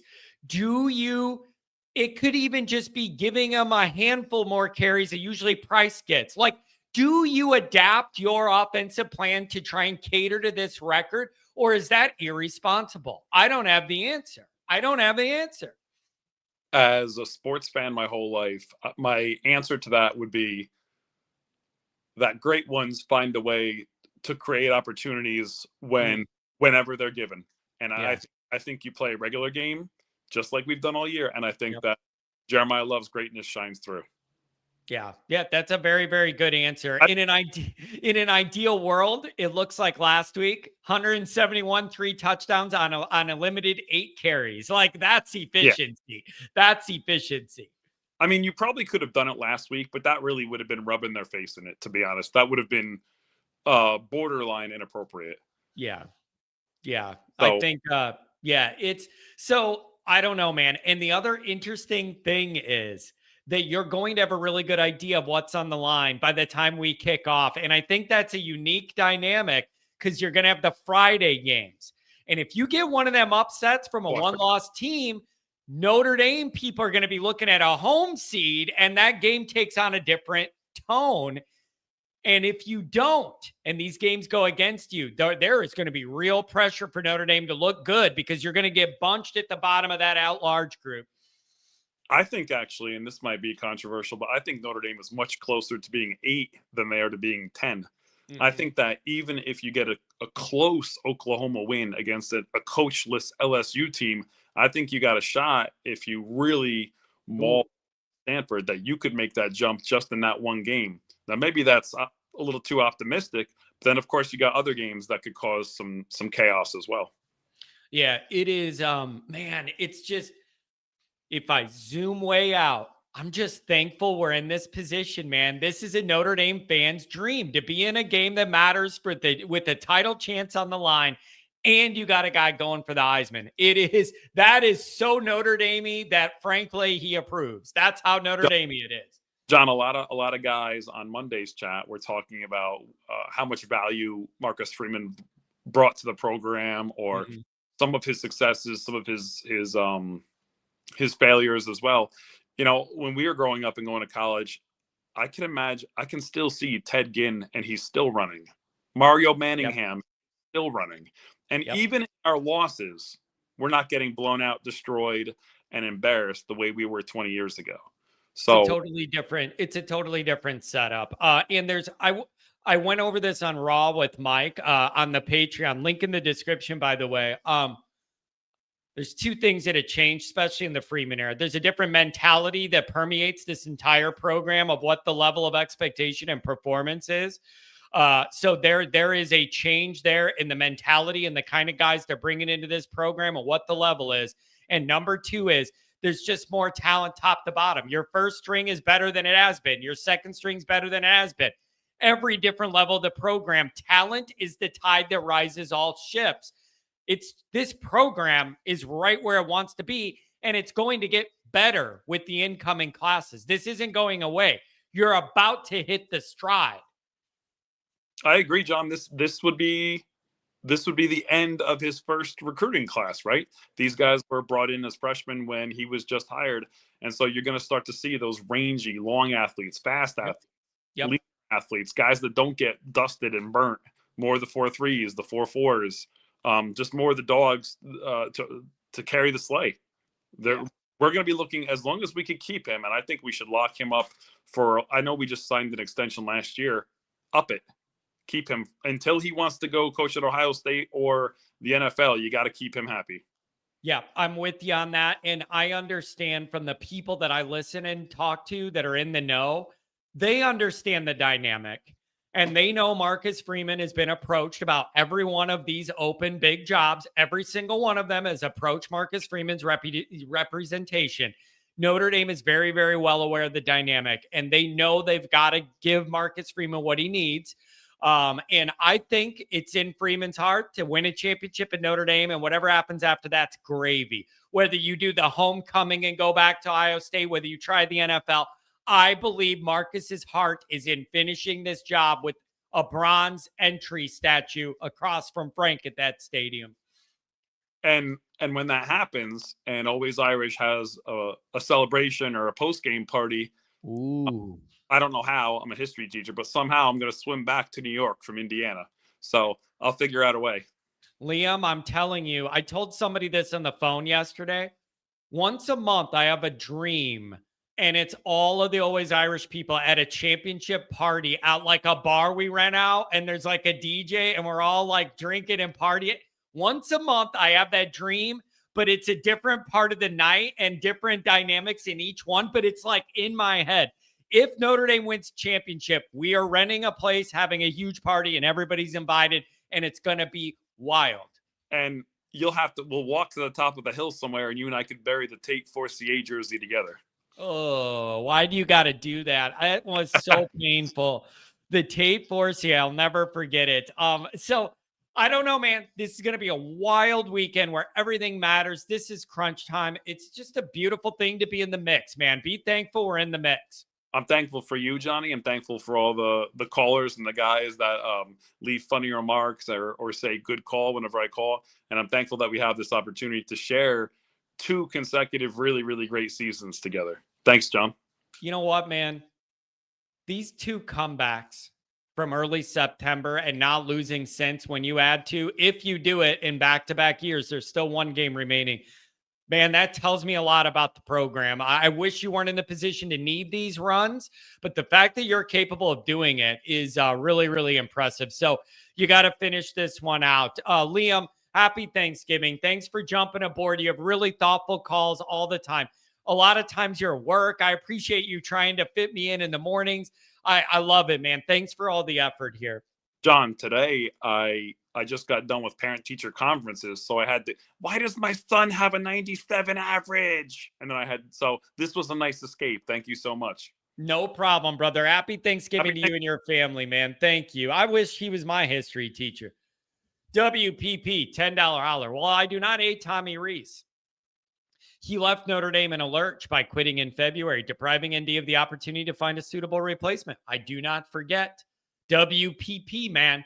What goes in that brain stays in that brain. He never forgets nothing. And he's ready to pull out the receipts at any given moment. Rodney, what's going on? Thanks for the donation, brother. Happy Thanksgiving, buddy. Oh, John, happy Thanksgiving to you too, man. And, just to get the Thanksgiving grace out of the way, very thankful for this whole always Irish community. Just the way it's built. You've done, I'm really proud of you, John, and your family is just so nice.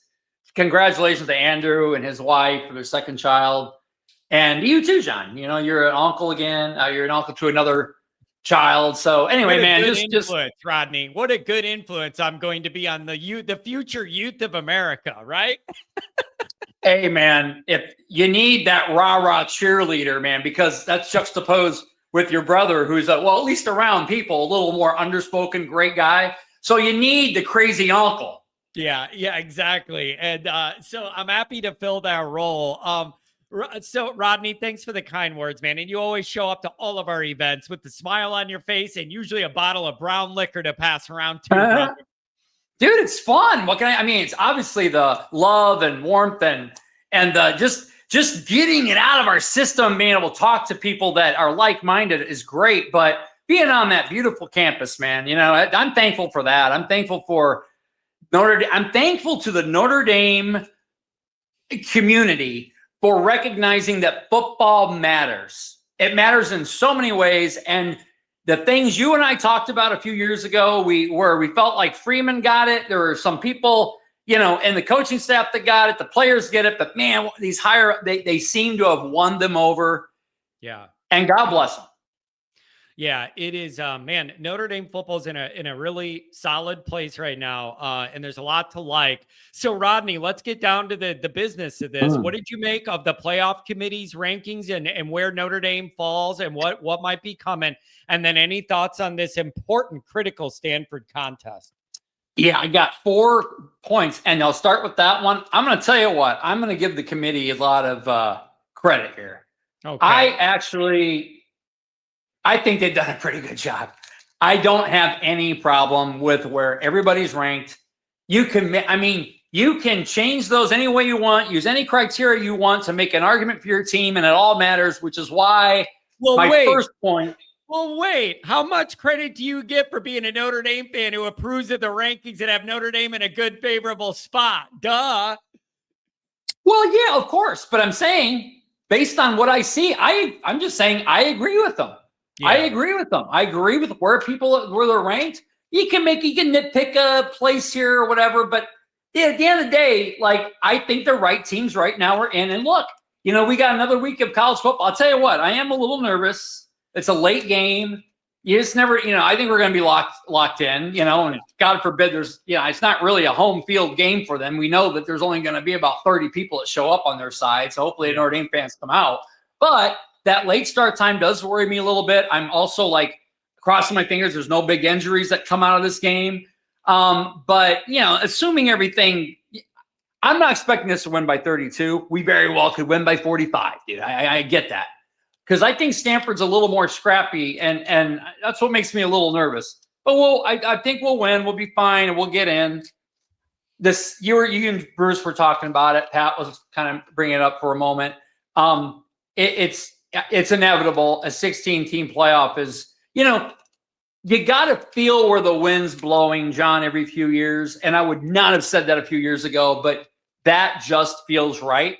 A 16-team playoff, why overcomplicate it, man? 1 through 16, or I do kind of like 15 teams are ranked, and give one team, like one of the under 6, if they're not, maybe the criteria's got to be in the top 20, that gets a spot. That's that Rocky thing. The underdog gets a shot at the title. I like that underdog story. But at the same time, it's like so many times in our past, there's been a UCF or a Boise State that's already in the top 16. So maybe not even complicated at all.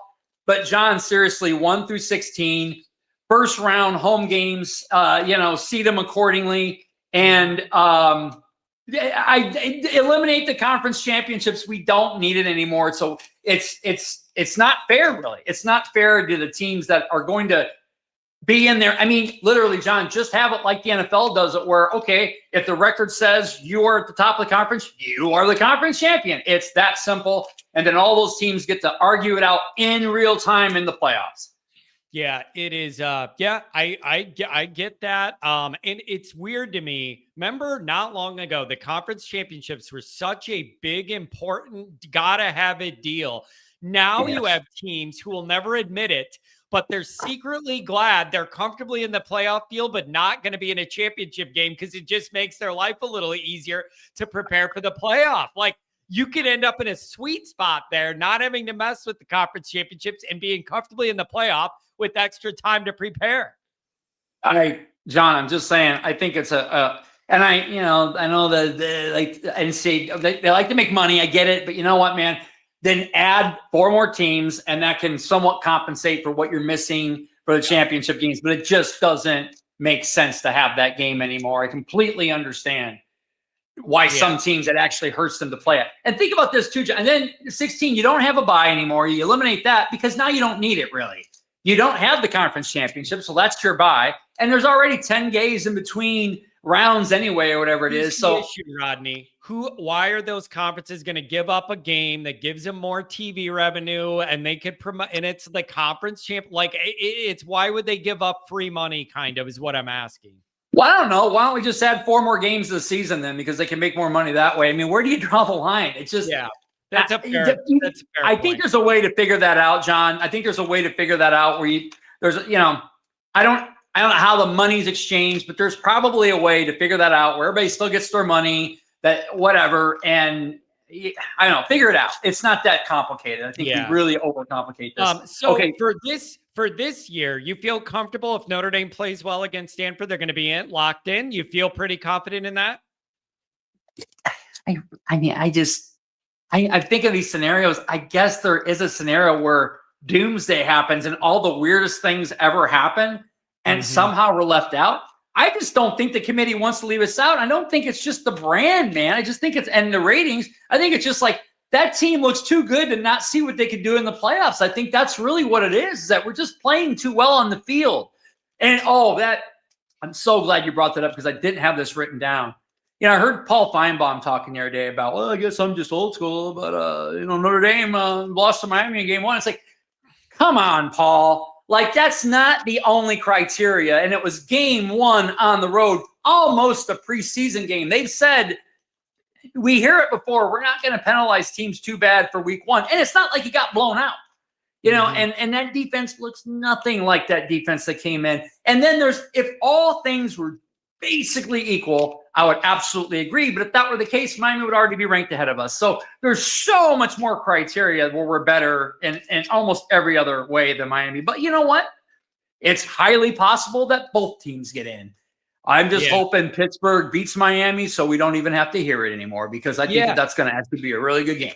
But man, justice would fully be served if there was a way for Notre Dame and Miami to both get in, because you would be able to honor both philosophical ways to approach the dilemma. You could reward Notre Dame for ascending throughout the year and playing great at the end, and you could reward Miami for a big head-to-head week 1 win. That seems like justice to me, because you would be able to accommodate both ways of thinking. Oh yeah, I just gave me an idea. Slip Mahoney. 12-game schedule, 1 preseason, and straight to 16-team playoff. How about this? First game, it's not necessarily a preseason, But your first game of the year,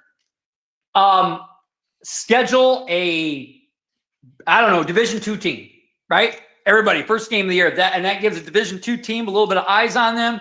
Put it on a neutral site, and somehow that, with the system that would have at the conference, whatever the conference championships are at, kind of that can compensate for what they're missing at the end. Mm-hmm. And you play 12 games along with that. That, to me, there you go. First week of the year, the group of 5 or whatever, the 132 college teams play a Division II team.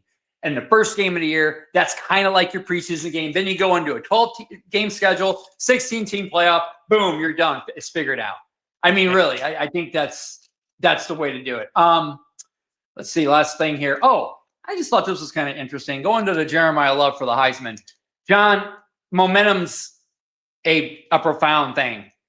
I actually think there is a lot of trending for Jeremiah Love to win the Heisman. If he has a great game on Saturday, and he doesn't have to play a lot, but if he just has a couple great runs, even just a great Heisman moment, even if he just, breaks one for 80 yards and then doesn't play again or whatever. And here's the thing, Indiana, Ohio State, this is another reason why I kind of not feel bad for him, but it does hurt them. Both of those defenses are so good. Neither quarterback may play worth a damn in that game, and it could just be a defensive battle. So that could hurt them a little bit, actually. We'll see. But I think there's a lot of momentum for Jeremiah Love right now, and I would not be the least bit surprised if he now wins it. I don't think you've seen this happen where, you don't hear someone's name mentioned, and all of a sudden, out of the blue, oh, wow, where'd this guy? Why are we hearing about this guy in these last couple of weeks? And then that guy wins it. I really think there's a lot of momentum for him right now. And I'm telling you, man, I use this as, okay, Michael Jordan. And, they talk about LeBron versus Jordan and all this, man. There's another aspect that people don't talk about. Again, the eye test. But when I mean the eye test, I'm talking about the way the athlete looks, the fluidity, the grace. When you're seeing something special. And just the way Jeremiah moves when he runs, it's beautiful to watch. It's beautiful to watch. He's the best player in college football this year. No question in my mind. No question in my mind. Yeah, it's it's a matter of, I like the idea somebody brought up on Patreon of let the quarterbacks divide out all the quarterback votes, and anybody with an open mind that's being the other way all those votes can go to Love. Let the quarterbacks I think that's ballot. Yeah, let them divide the vote, and then Love gets the rest, and you can win. I would not be a bit surprised if that's kind of what's happening now. The one thing, if Indiana upsets Ohio State, and Mendoza's a big reason why, he probably wins the Heisman. Yeah, I'll say that. I think you would want a ugly defensive slugfest game where neither quarterback looks great, and the defenses own the day. I think that. Yeah. And lastly, before I leave, John, I will say, and this is what I'm hoping for, and if we get in and all that, assuming we do, man, this Freeman team's built for the playoffs. They just seem to come alive at this time of the year. I think Freeman's going to come in there, and I just got this good feeling that it's going to be an almost seamless transition. I just, from what I saw last year in the playoffs, seeing guys pop that I hadn't seen all year, there's something. That is why I think they're rusty in the beginning. I think that is the weakness of Freeman. I think that's going to be an ongoing problem. I'm not saying they're going to lose their first few games, but I don't be surprised if Freeman's teams from here on out start out slow, but they always get better. And that's so much more fun to see. Ohio State, I'm just wondering, the one weakness, John, could be when you put this much into trying to dominate the entire season, maybe it is hard to sustain that, especially with Michigan next week, Indiana the week after. Maybe they start to burn out just enough to where they're beatable this year. Because right now they look, clearly like the best team in the country. Yeah, it's going to be really, really interesting. I don't know, man. It's I can't wait to see how this all goes. Rodney, man, hey, happy Thanksgiving, and thanks for always being around. Yeah, man. Happy Thanksgiving. I love y'all. And be safe. Yep. Everybody be safe out there, especially if you go out tonight. Rodney, God bless you, man. We'll talk to you soon, buddy. You too. Love you, John. Bye. Thanks for the donation, buddy. How much time you got? since I'm not going to go live Friday morning, we're going to go longer today. And I'm still going to have a video for you Friday, but I think we're going up north. We're seeing Santa. We're going shopping in the city. We're going to see Santa.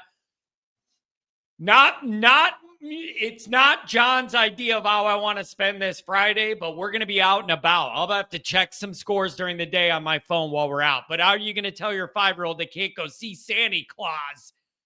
Right? How am I supposed to tell the 5-year-old you can't go see Santa Claus? I got to watch Auburn play. So it's a tough spot to be in on a Friday, man. Luis, what's up, baby? And we're going to finish with some regulars. If you're on hold, you're going to be on the What's air. up, John? How's it going, man? Happy Thanksgiving, brother. Hey, happy Thanksgiving to y'all too, man. Can you hear me good? Yep. All right, I'm actually I'm working from home today, so I'm taking advantage of it. And I thought I'd give you a call real quick, tell you thank you for everything. It's a season to be grateful, and it's a season to be reminded how special we are, just as a community, as family members and friends.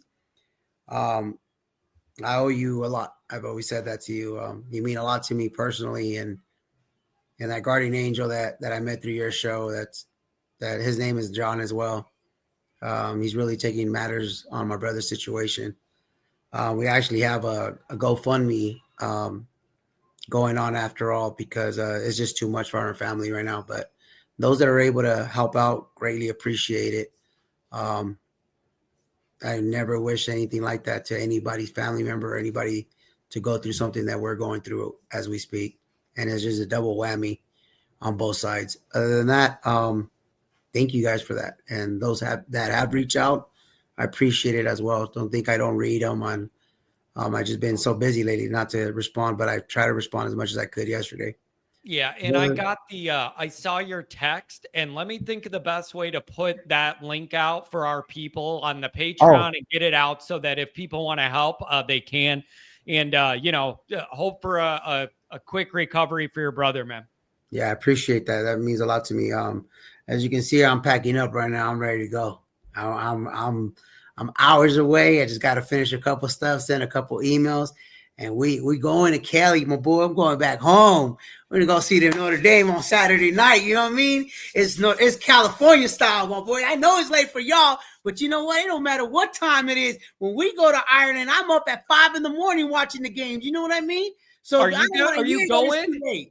Are you going to the game? Yeah, absolutely. That's my family thing. That's how all this started. Like, honest to God, like this is how before we started this little tradition, it was me and my brother every year we had a Michigan and Notre Dame. My brother's a diehard Michigan. I'm sorry, guys, but that's facts, okay? I still my brother. I love him to death. Except for that day, he becomes my rival, and I treat him like one too. Promise you, I do. But when they cut the series off, my oldest son was like, "Hey, Dad, what's gonna happen to our family tradition now that that all this has happened?" And I said, "You know what? No, that's how we started going every year, every Thanksgiving. It means a lot to me personally, because it's helped me look forward to something throughout the year and to do something with my two boys. Yeah. As a single parent, I mean, life is hard sometimes, guys. Like it's really a struggle. And then you have one that wrestles, one that does gaming and stuff like that. So trying to be at both events is pretty hard. So we came up with the idea of going to see Notre Dame in Cali. That's where we're from originally, which we lived in the middle of San Francisco and LA. So it was a 2.5 hour, 3 hour drive for us. So every year it was something that we look forward to. So this is going to be our 9th year that we've been doing it. It's been a beautiful thing to see my sons grow up and seeing throughout the whole. Bro, we're probably going to be able to see and hear you in this stadium because there's not going to be enough people. We're going to hear one group of people yelling, and they're going to pan over, and it's just going to be you in a whole section alone with your chains and all the Notre Dame people. I'm serious. You're going to have your own section. Yeah, actually, man, I'm a little bit bummed out about that because I ordered a couple of them from my friend, right? And I'm not going to get them until Saturday. It was projected to be here yesterday, and I don't know what happened, but I was going to pass some out on the game, but I'm going to save some of them, and I'm going to try to some couple of people asked me for some, so I'm going to try to send on my own dime to send some of them on to that. I'm not going to be able to bless people that day, but I will save a couple in case we make it to that natty or that semifinal. You know what I mean? I gotta make sure I reserve a couple in the back bag. You know what I mean? So therefore, when we show, we gotta show Notre Dame how we do what we do. Man, I'm excited for you to make the trip. We need as much representation for Notre Dame in California as possible, whether it's Stanford or USC. I love when our people are out there. But man, you don't owe me thanks for nothing, man. I'm thankful for all you guys that want to be here and support the show and allow me to do this. Like, it goes both ways, man. I'm blessed to have enough people that I can do this every day.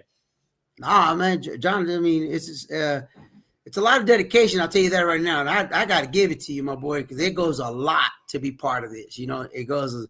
There's a lot. Like a couple of times that I've been asked to participate here and there, and it's just been like, I just don't have the time. You know what I mean? So then I was one of the things, because at my work, they love the shenanigans that I do with you guys. Like they're all supportive. They're like, dude, you have a niche for it. I'm like, yeah, I don't got the patience for it.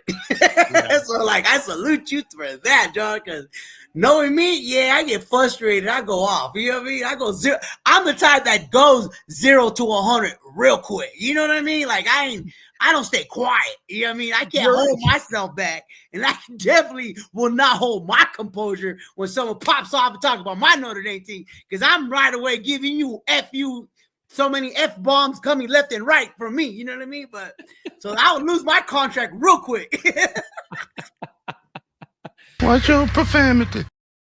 Watch your profanity. Yeah, dude. But man, I got to tell you, it's just been a blessing getting to know all of you guys and everybody coming to these games and tailgates. And it's just like one big Irish dysfunctional family, man. That's what I said a while back. Remember I told you we're a big dysfunction. We're a multicultural dysfunctional family. You know what I mean? Yeah. But that's the cool part about it. You know what I mean? Like I said to you, John, like when my son encouraged me to call a year ago, almost a year ago from now, a year and a half ago from now, when I first time called your show, like it was just funny because my son was like, Dad, you need to be part of these internet communities. I'm like, I'm never gonna do that. So that's not me. And now look at me. I'm on Twitter. I'm on here. I'm like, hey, what time is it? Oh, it's 9 o'clock. Oh, is it Wednesday? Yep. Oh, I gotta call John. Hey, I'm taking a break, early break. I gotta leave the office, or I gotta go do something, or I gotta support my team here. And even if I'm on the field, you know, I'm still out there like listening to your show and listening to other stuff that I like hearing about Notre Dame. And to me, I'm a Notre Dame homer, period. I may not have the accessories and all that, but I do have the gear, because wherever I go, I make sure this ND is shiny wherever I'm at. You know what I mean? Even at the restaurant the other day after the game, people were like, can we get one of those? I'm like, nah, you're not a Notre Dame fan. You got to keep it bougie even on Thanksgiving, baby. Yeah, for real. I was tired of people talking about Notre Dame don't have style, man. We got style. What you talking about? Man, we bougie wherever we go. We stay bougie, my boy. But you know what I mean? I'm being honest with you. You know what I mean? And we're the type that we talk shit too. You know what I mean? So other than that, I mean, it's great. I love talking to you, John. I love the support that I receive from you. But at the same time, you know, God bless you for you and your family for everything you guys are doing, man. Not just you, to all the podcasters, you know, that want to represent Notre Dame in the best of the way, of their best ability. I'm all for it, my boy, because it's the more the merrier. You know what I mean? Yeah. It's a beautiful thing, man. It's a beautiful thing. And I'm proud that, you know, there's been some connections made that are helping you out with some things. It's a beautiful, beautiful social experiment. I love it, man. Anything else before you get out of here and head to LA? Yeah, actually, one of the things I wanted to Palo Alto, wherever the hell it is. Yeah, it's Palo Alto. I don't know, bro. Palo Alto, all right, Palo Alto. Now this is, like I said, this trip means a lot to me, because in the last 3 years I've been blessed. You know what I mean? I've been blessed just providing for my children. I've grown in my company. I've been able to every year add one more person from our neighborhood to show them what universities look like and how these type of events, atmospheres, can go a long way later on. The first year that we did it, we took one of my son's good friends, and he's from the neighborhood that not really from the neighborhood, he's from the rival neighborhood that I grew up from. But with taking him to the first Palo Alto game was like an eye opener for him. Yeah. Last year I was able to take someone else, This year we're gonna be able to take 3 kids on my dime. You know what I mean? Awesome. And it's just like it's one of those things where I open up an eye that was never open for me as a child growing up. I love Notre Dame football. I just didn't have the means to ever tend to one of these games. Yeah. So this is like it is a season to be thankful, and it's a season to be giving. And as much as I receive, I love to give as well. You know, that's why when some people reach out to me about the change, like I really don't charge them. I give them away because it's just to me is a material thing. But this event that we're this atmosphere that we're experiencing it's a life-changing atmosphere for young men that grow up in less unfortunate situations, but to also show them that there's a way out, man. There's always a way out. Yeah. You got to have your mind. You got to be mentally, physically, and emotionally strong, you know. And another thing, like I tell my sons and everybody, know what you want, know what you're worth, know what you're going for, and never settle for less. And how about them Irish? And what I fight for the University of Notre Dame to stand on business, and will always stand on business because we don't need a conference. We are the conference, and we are the Fighting Irish of South Bend. How about them Irish? Let's go, baby. It's game time almost, my guys. Let's get right. Let's show up. Let's talk our shit and let everybody know that we need the number 6 seed so we can play whoever the hell wants to come to South Bend and play in the F cold and understand what an ass whooping is, that we will put belt to ass. Later, John. Safe travels. See ya. Didn't he just say he's at work? Did he not say he was at work for all of that? Well, while we're doing this, we may as well double dip. My main man, Martinez, what's up, baby? Unmute Hey, John, yourself. what's up, baby? What's up? Not much, man. Just looking for some shit over here because these dudes don't know their ass between a freaking thing. They make it look like garbage, man. Hey, güey, ¿por qué no hablas como te digo, homie? ¿Quieres que te diga en inglés, homie? Because you're not understanding me in Spanish. I don't understand you. Nah, man. I speak to them in Chinese. I speak to them in English. They look at me stupid. I speak to them in Spanish. They look at me even stupider. I tell you what, man. They'll speak to them in Chinese, maybe in tongue, and they'll get their ass going. Hey, Johnny, what's up, baby? How are you? I'm sorry. I'm doing good, man. I am in a thankful mood. I'm just thankful for all you people and all this that's going on. Yeah, man. Great calls this morning. Great calls from everybody, all the way across the board, man. From Pat to Liam to Dr. John. You know what I mean? Even the other guy that kept asking, what you were worried about much. The thing that I'm grateful for is to have the day off, man, and everybody slow down for a minute, man, and really take their time and be grateful for family. You know what I mean? I be thankful. I'm thankful every day, homie. Like I tell you, 9 months ago, I was in a real bad position, and it was all or none, homie. It was dead or back to prison, homie. And so I'm grateful. I'm grateful every day for everything, and that we could slow down a little bit, man, and we could slow down and just be grateful for family, homie. To have this one moment, like when I seen you and you look, bro, like I tell you, I hate to always say it. When you look, I'm like, man, this is really he's gonna have a heart attack. Hey, John, look real quick. Look at everybody. I love showing you guys this, bro, because look at big bad beautiful Utah, man. It's got mountains. It's got red cliffs, man. Like it's so beautiful down here in southern Utah. It's rough, rugged, and raw, baby. Like me, I'm sorry. I love just showing you guys that. But now, when I seen you, when I met you for the first time, you know what I mean? And I'm like, man, this dude's he's gonna stroke out on me, man. And then there goes the only college show out of the whole Irish nation, man. You know what I mean? He said, Martinez, it's not the standard not to be dead. No, I mean, but you're right. It's not, because it's the golden standard, right? It's Notre Dame. It's the golden standard. And, Marcus Freeman has said that, man. There's a few things that I wanted to touch on because I get all over the place sometimes when I'm, because I'm the main lift upper. I said, the only dude who's got the closest experience to me right here is the foreman. And I know still more than half of what he knows, but I don't try to, I follow that chain of command, homie. You know what I mean? Because I've been in that position and I'm like, nah. So, sorry. I want to really stick to the thing is, first of all, Stanford, we got to handle business 100% with Stanford. We got to take care of what's in front of us. Like I said, it's happened, right? It's happened throughout the years, man. It's like what that one dude from the Lakers, that old man comes in and drops 25, right? That 40-year-old dude. and then NIU comes and blows us up. And it happens in sports all the time. It's not the rule, but it is the exception here and there, right? It does happen, right? Unfortunately, when it happens to us, the world's ending, and like college football is just great to start bashing us, man. So it does happen. So we do gotta handle Stanford, man, because one thing, as you do listen to Freeman, you gotta listen to what he says. Think about these seniors and this and what they're playing for, and this is the last time in their Notre Dame outfit. Hey, man, and like I tell you, 9 months ago, homie, what I mean? Like I told Full Life, hey, bro, he goes, hey, you mind? We got his buddy Herbert, he got his buddy Herbert a comic book.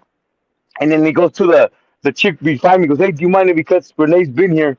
And he says, yeah, I don't mind, but I don't know what the people behind me. I said, hey, bro, Full Life, just make sure you got some bail money, homie, because you know how I am if somebody's gonna say something to me. You know what I mean? But no, and so when you got a man that's got nothing to lose, homie, makes him very dangerous. Very dangerous. You know that. And Stanford's got nothing to lose other now that they're playing for pride. They're playing for those colors, and some of them boys that might not ever put on a uniform, period, ever again. So we got to take care of Stanford. Um, that's one. Two, the CFP, Johnny, it's all clickbait. One thing I'll agree and disagree with Luis is he's 100% right. We're Notre Dame, homie. We don't need nobody. We're the biggest brand in the world, homie. No reason for anybody. Nobody to anybody come in and jump in on this fight, homie. Win, lose, or draw. I'm gonna take these. I'm gonna take this, homie. You might get an ass whooping. You might give an ass whooping.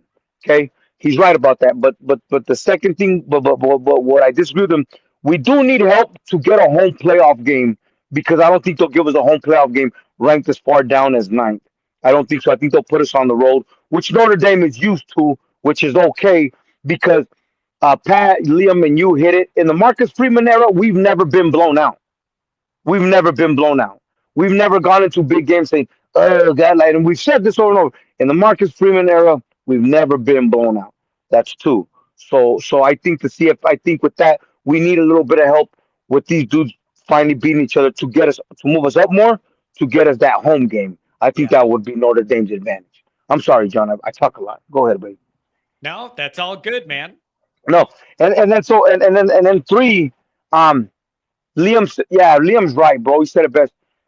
They gotta give Marcus Freeman what he's doing, bro. You listen to his conferences, you listen to his thing, and he talked about the young man that sent him the email. The fact that he brought it up and responded to it. The young man that his dad passed away at one of the tailgates at Pitt, but his lifelong dream was to see Notre Dame play in real life, man. And for him to address that, situation, and to bring in his players, hey, recognize that's what you're playing for. Recognize that's what you're playing for. The man next to you, the person that doesn't have the opportunity, the person that has the opportunity to finally see the greatest program in all the land. You know what I mean? The Fighting Irish. You know what I mean? Because here, like I said, man, I got that on my bicep, homie. It goes through my veins. Here come the Irish, boom, and then I'll give you an elbow after I knock you up, bro. And then came the Irish, right? But with that, man, so thankful for this. Thankful, hey man, I talked to your mom yesterday. I'm so glad she got that mañanita. You know what I mean? Now all your girls got one. You know what I mean? Congratulations to your brother. I'm gonna make sure that she makes her one. I'll need his address, and I'm gonna send his little girl that he just had, man. Send a little baby one too, doggy. There was one more thing that I wanted to touch on, but I can't remember. I slipped my mind, Johnny. Slipped my mind. All right, man. You're busy. You're working, man. Your brain is. You got too much going on. Yeah. Yeah, I listen, man. I gotta thank you for everything, all the friendship and the gifts and how nice you've been to my family. I'm really glad you were able to hang out with my parents and all of our group last weekend, man. It was awesome. No, yeah, hey brother, that man, like I tell you, it was amazing. It was absolutely amazing, man. And I can't begin to thank God for that moment. And every day, slow down and just be with family. God, I really wish I remember the last train of thought, but I can't, Johnny. We're gonna onward Notre Dame, Johnny. Let's do Jeremiah Love for the Heisman. Hey, if I remember, I'll shoot a chat. Ryan Roll, all you guys, man. I love you guys, man. You know what I mean? It's gonna be a great day, brother. Let's take care of this. Let's handle business. Let's get that 10-win season for Marcus again, man. And then, You know what I mean? On to the playoff and let them dismantle. Onward, Notre Dame, Johnny. I love you, buddy.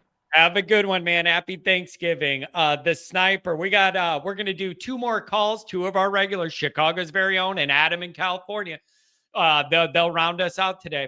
The snipe, I heard they're about to give Freeman an extension for 13 to 14 per season. The reality is, even if you feel like Notre Dame's in a stable position with their head coach and you have all this drama going on around the country with everybody else backfilling, firing, hiring, whatever, it does matter for Notre Dame because it's going to reset what top coaches get paid.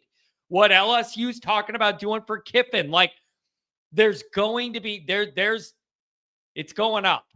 It's going up. And Notre Dame knows they got to keep Marcus happy. So pay him whatever I know Notre Dame has the money. You're winning at eye level. Everything's going well. Give the guy the money to make him happy to win a championship in Notre Dame. Chicago's very own Adam, you're going to round us out. What's up, Tom? Hey, good morning, everybody. Hi, John. I just thankful to be here. I appreciate everything. This is great. I'm off for the next couple of days, so it's nice to kick back. I was watching that show last night, and a couple of things that I wanted to touch on. Patrick Carter brought it up earlier when they brought up the analytics and the metrics already about if Oklahoma and Notre Dame faced off in round 1, that Notre Dame would be a favorite in Oklahoma. And there's a lot more to it than meets the eye. For all the people that are nervous if Notre Dame is going to make the playoff or not, they bring too much money and too much gambling. And I hate to say it like that, but it's the fact. It's a fact of life. They are a TV revenue generator. If Notre Dame was to get knocked out for whatever reason, and, let's say Tulane makes it and Tulane's in that first round, the money that would be normally put up for advertising on on the first round game, do you think they're going to be able to get as much money generated for a Tulane playoff game than a Notre Dame in the first round? Yeah. And then you also have to think about the book itself. How many people are gambling these days? It's more than ever. You've got college kids gambling. You've got housewives gambling on their phones. And the fact that they already have, now that they're running these analytics, Vegas is running off the same analytics that the college football playoff committee basically is. To say that the human element and bias isn't involved in the college football playoff committee, you'd be a little naive. Okay. Now, one of the things that I'm a big student of human nature, and I like watching people's body language, and I like watching their facial expressions. And if you go back and you look at how Reese, what's his name, Reese Davis, was posing the question 3 times last night. He had that snarky look in his eye. He had a snarky smirk on his face. You knew he was going to ask the question to the executive director. And then when he shut him down, he was like a petulant little child. That wasn't the answer he wanted, right?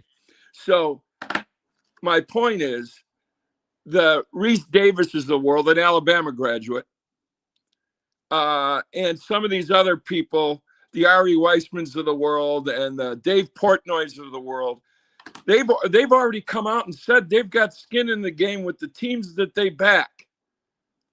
So if you don't think their influence matters on some of these people that are on the playoff committee, you're crazy.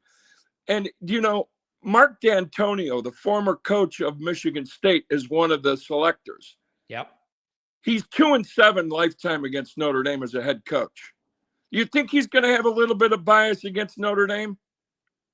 I'm just like, I'm not a conspiracy theorist, but when you think about this, and you've got this human element in it, that you got 2 opposing forces, right?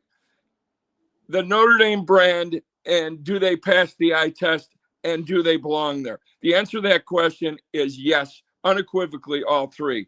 But that doesn't mean life is fair. I mean, my God, you know, the fact that you're going to put a group of five, that group of five automatic bid thing is ridiculous. I mean, come on. It's just, so I guess, you know, the fact that chaos would have to ensue for Notre Dame to get a playoff game, I still think, you know, that would be great if they could, but just get to the playoff and then they'll prove themselves. I really think so. And if you look at the analytics, somebody mentioned it yesterday. I think they're 87% to make the playoffs right now, unless that human element comes in there and decides to, well, no, you know, the head-to-head still counts. Well, if it didn't count in 1993, or if it counted in 1993, why would it count now? You know, we're so far down the road of them valuing Notre Dame. It would be very, very hard to change course now because the committee started out in a very pro Notre Dame angle, and Notre Dame's done nothing to make them rethink that. Like, I think a lot of this has to do with where you started, and they valued Notre Dame from the beginning. Notre Dame's given them no reason to doubt them. So, but you got it. What are your thoughts about going out to sleepy Palo Alto? 15 people there, midnight game. Tom, what do you make of it? It's a very weird way to end the season. What do you make of that whole dynamic? And that only, you know, for all the good times that Notre Dame gets, all the good kickoff times and prime time, there's things like this that pop up every once in a while. They'll get this odd West Coast flavor. And look, the further away you get from home cooking, you know, it could go one of two ways. I really think that the coaching staff and the players are dialed in. They know what's at stake. I think the fact that the offensive lineman and Jeremiah Love's teammates know what's at stake for him. They want him to win the Heisman. I mean, we can't deny that. I don't know how much they pay attention to all the noise, and I know the coaches try and tell them to dial down their social media use and whatnot, but it's got to be talked about now. And I got to believe that they're playing for themselves. They're playing for Jeremiah, and they want, you know, look, I think it's going to boil down to that, and they know they have to take care of business and send that message. Do I like that kickoff time? No, I don't. I think it sucks, but you know, because most of the time when Notre Dame plays on the West Coast, it's the afternoon out there and it's the evening here, you know, you know, that who knows? I mean, it's a funky week anyway. I think they leave for Palo Alto after Thanksgiving dinner, right? I think they leave sometime tomorrow evening. Or late tomorrow afternoon to get out there and then get acclimated. They could be going to a lot worse places. That's a beautiful place. I don't know if you've ever been to Palo Alto or the farm. Nope. It's fantastic. So all they got to do is go out and they're not running into a hostile, crowd. So hopefully a lot of the West Coast Notre Dame fans will show up, and I think they will. So. Again, I would love it out there. You could have your own section. Nobody breathing down your neck. You could sit back across 3 rows and stretch out and have your own little cheering section. Tom, I don't want to let you get out of here but without asking, what do you think Love's Heisman chances really are? Like late, you're getting a late push from the national media. They're coming around. Is it too late? One of the quarterbacks going to get it. What do you think the actual odds of him in this race are? Well, let me ask you a question. When does that voting come out? Doesn't After Championship Sunday, Saturday? I thought it was around like Christmas or the New Year is when they do that award. I don't believe they vote before conference championship week. I know. I think it's going to be after conference championship week. So they got to see the full. They got to see the full work of art from Mendoza, right? And if if Ohio State shuts them down and takes away the passing game from Mendoza, and Marcus Freeman has a monster day Saturday night, I think it's academic. I think there's enough God knows there's enough video evidence, and there's been enough prop up. I just who knows? He is the best player in the country because of the fact that he has been playing. And Jeremiah Smith, he's not even in the conversation. I mean, those two guys are the best football players in the country as far as I'm concerned. Mm-hmm. I don't know where some of these guys came from. I really don't. I mean, I just don't get it, but whatever.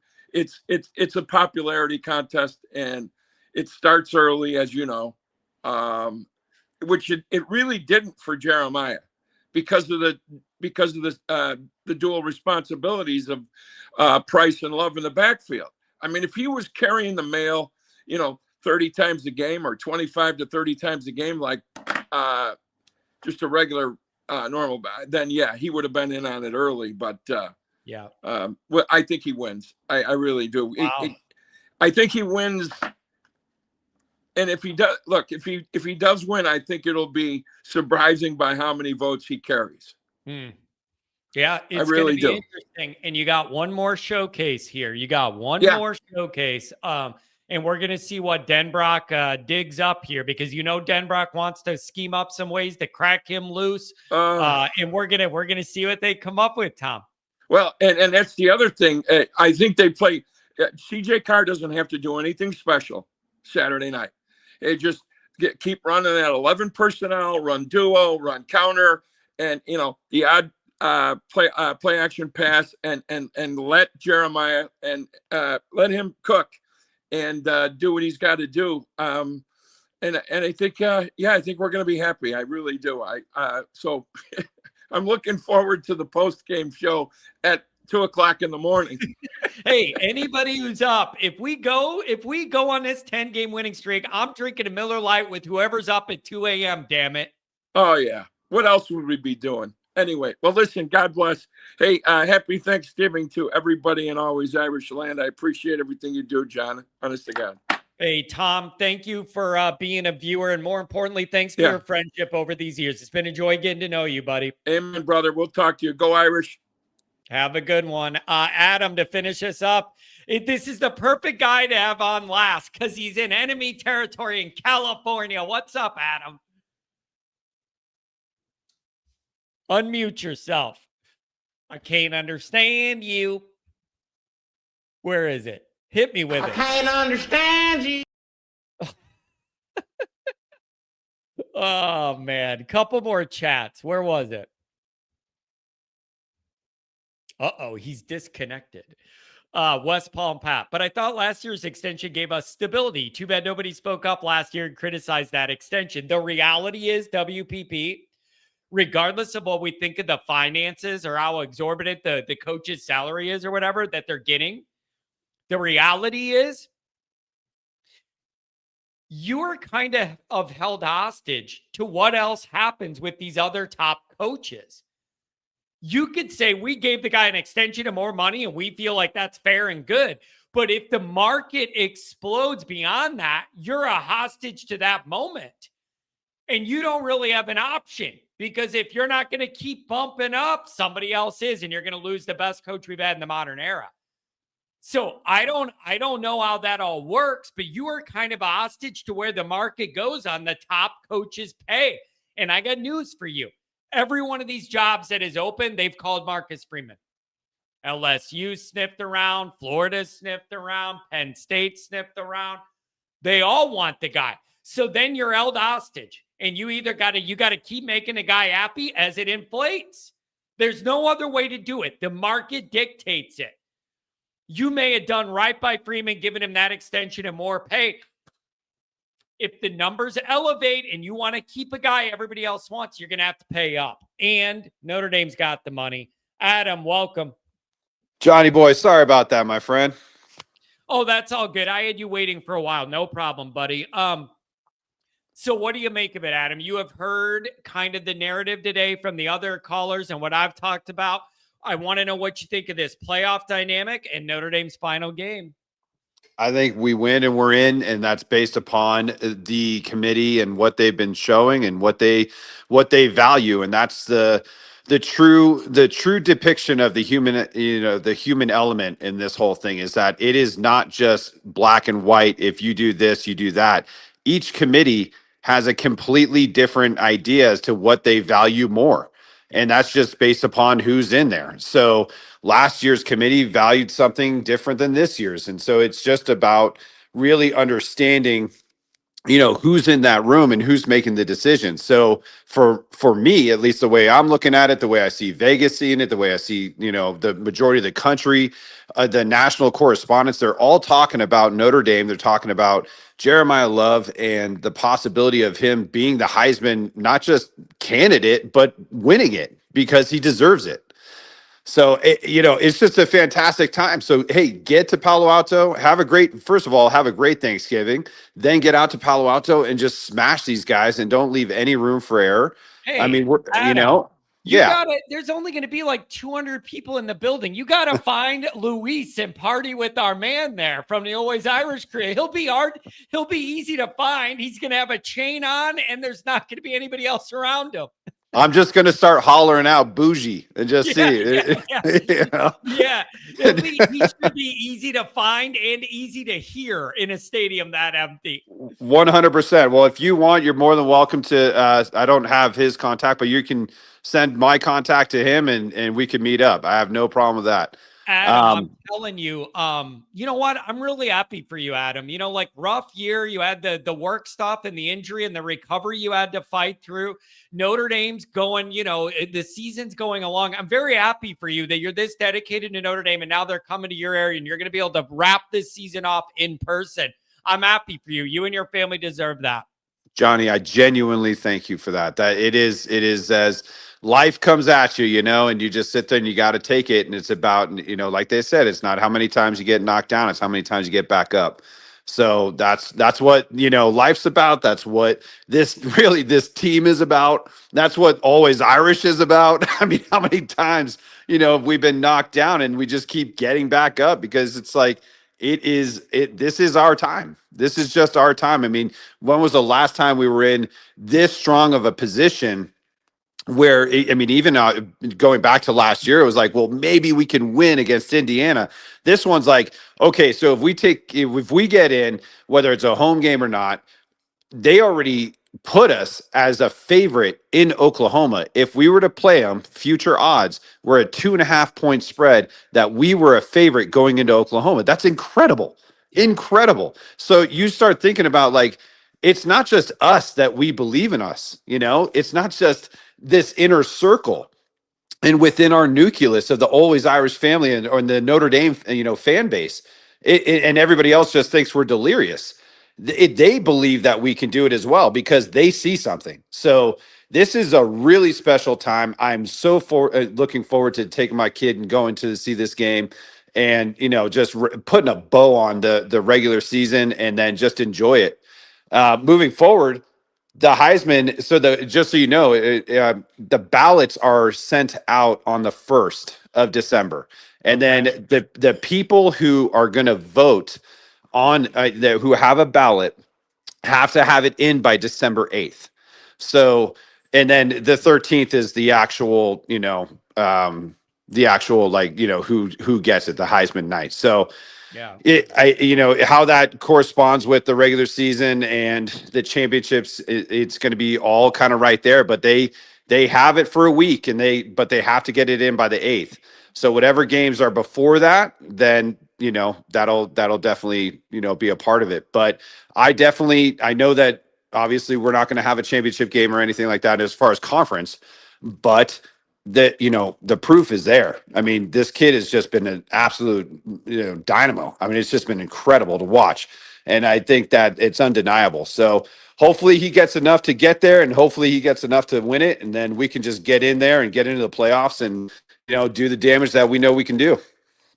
Yeah, man. It's just